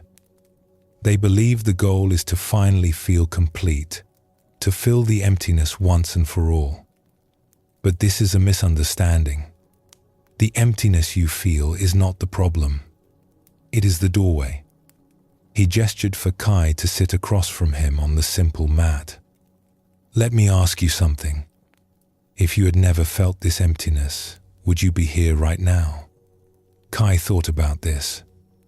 No, I suppose not. I would still be at home, living an ordinary life. And are you glad you are here? Despite the difficulty of the journey, despite leaving everything familiar behind? Yes, Kai said without hesitation. Something in me knew I had to come. I could not ignore it any longer. That something is what brought you here. That feeling of emptiness, of something missing, was your truest guide. It refused to let you settle for a life that was not fully alive. It kept asking its question until you had no choice but to seek an answer. Master Udo picked up a small bell from the table beside him. He rang it once, and the clear tone hung in the air. This bell is empty inside. If it were solid, it could not ring. The emptiness is what allows the sound to be born. He set the bell down gently. Your emptiness is the same. It is not a lack. It is a capacity, a readiness, a space in which something new can arise. Kai felt something loosen in his chest. All his life he had treated the empty feeling as his enemy, as proof that something was wrong with him. Now this teacher was telling him it was his greatest ally. But it is painful, Kai said. The feeling of something missing causes suffering. Yes, Master Udo agreed. The pain is real. But consider what the pain is telling you. It is saying that you are not meant for half a life. It is saying that something in you knows there is more. The pain is not punishment. It is guidance. It hurts because you are trying to live in a way that is too small for who you really are. He looked at Kai with eyes that seemed to see right through him. Many people feel what you feel but run from it. They fill their lives with distractions. They stay so busy they never have to face the emptiness. They live their whole lives this way, never asking the questions that matter, never following where the longing leads. He leaned forward slightly. You did not run. You came here. You followed the emptiness instead of fleeing from it. This takes courage. Not everyone has this courage. The very thing that has caused you suffering is also what has brought you to this moment. It is your teacher. It has been teaching you all along. Kai sat in silence, absorbing what he had heard. The empty feeling was still there in his chest, but it felt different now. Less like a wound and more like an opening. Less like something was wrong and more like something was possible. What do I do now? He asked. You begin, Master Udo said simply. You sit with the questions you have brought. You stop running from the emptiness and start listening to it. You practice being present, being still, letting whatever wants to arise, arise. The path will unfold. You do not need to know where it leads. You only need to take the next step. He rang the bell once more, signaling the end of their meeting. The feeling that brought you here will continue to guide you. It is not separate from the awakening you seek. It is the first movement of that awakening. Trust it. It knows the way even when you do not. Kai bowed and left the room. He did not feel fixed or complete. The emptiness was still there, but he carried it differently now. He understood that it was not his enemy but his companion. The very thing he had tried so hard to escape was what had led him home. In the weeks that followed, Kai began his training at the monastery. He sat in meditation, struggling with his restless mind. He worked in the gardens, learning the patience of plants. He studied with the other monks, listening to teachings that sometimes confused him and sometimes struck him like lightning. Through it all, the emptiness remained. But he was learning to be with it differently. Instead of trying to fill it or flee from it, he would sit with it. He would feel its texture, its weight, its strange spaciousness. He began to understand what Master Udo had meant about the empty bell. The emptiness was not a lack. It was a capacity for something he had not yet learned to receive. One evening, sitting in meditation as the sun set behind the mountain, Kai felt the emptiness more intensely than ever. For a moment, he wanted to run. He wanted to go back to his old life, where he could distract himself, keep busy, avoid this uncomfortable presence. But instead, he stayed. He breathed. He let the emptiness be exactly as large and as uncomfortable as it was. And in that allowing, something subtle shifted. The emptiness did not go away, but it was no longer against him. It was simply there, like the sky is there, holding everything without needing to be anything other than what it is. He understood then what his teacher had been pointing toward.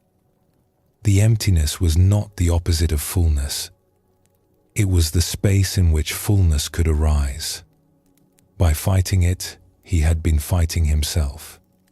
By accepting it, he had come home. In the years of practice that followed, Kai returned often to what Master Udo had taught him.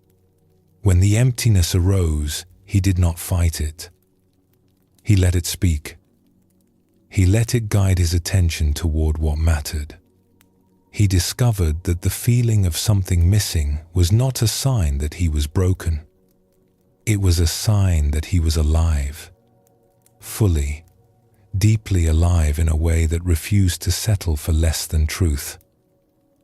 And when new students arrived at the monastery, feeling the same emptiness Kai had felt, carrying the same shame and confusion he had carried, he would share what his teacher had shared with him.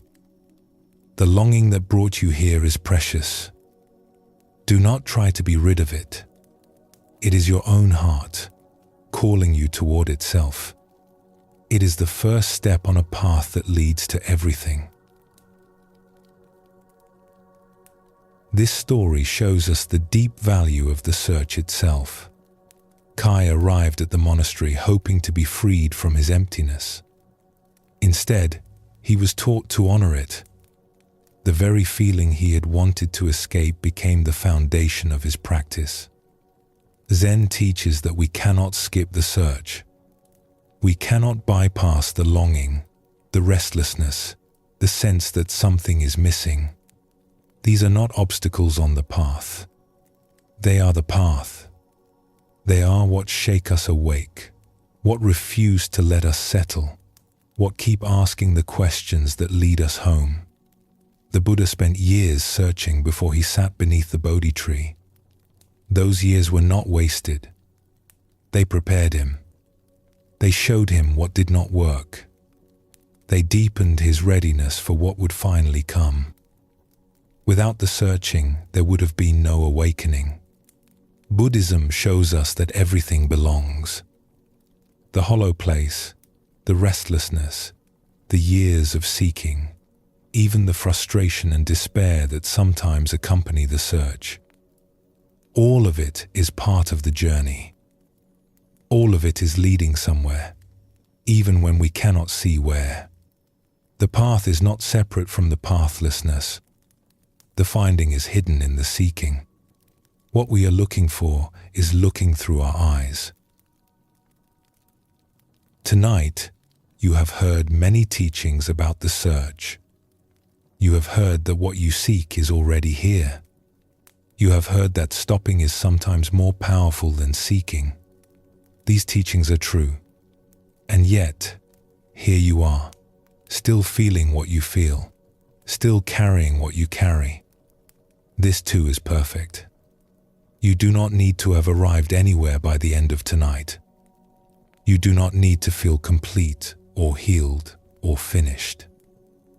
The search does not end with a single night of listening. It unfolds over time, through countless moments of presence and countless forgettings and returnings. What matters is that you have begun. What matters is that you are listening. As we come to the end of our exploration tonight, let this truth settle into you. Whatever brought you here, whatever longing or restlessness led you to these words, it is not a mistake. It is not a sign that something is wrong with you. It is the most right thing about you. It is your own wisdom, stirring from sleep, reaching toward the light. As we come to the end of our time together tonight, let yourself settle even more deeply into rest. We have explored the feeling of something missing, that quiet ache that visits us in still moments. We have seen how we search outward for what can only be found within. We have felt the weight of wanting and discovered how seeking itself can become the obstacle. We have found the courage to stop and glimpse the truth that we are already whole, and we have honored the search itself. The restlessness that brought you here tonight is not your enemy. It is the first stirring of awakening, your own wisdom calling you toward home. You do not need to remember all of this. The stories and teachings have done their work, settling into you like seeds in quiet earth. In their own time, in their own way, they will grow. For now, there is nothing more to do. The thinking mind has heard what it needed to hear. It can rest now. Let it rest. Let the thoughts come and go like clouds passing through an empty sky. You do not need to follow them. You do not need to push them away. Simply let them be, and let yourself be. Your breath continues on its own. Your heart beats without your direction. Life is living itself through you, as it always has. You can trust this. You can rest in this. The hollow place may still be there, and that is fine. It is not a problem to be solved tonight. It is a companion on a journey that continues long after these words have faded. For now, simply rest. Simply be. You are exactly where you need to be. Sleep well, and thank you for joining us here at Sleepy Monk.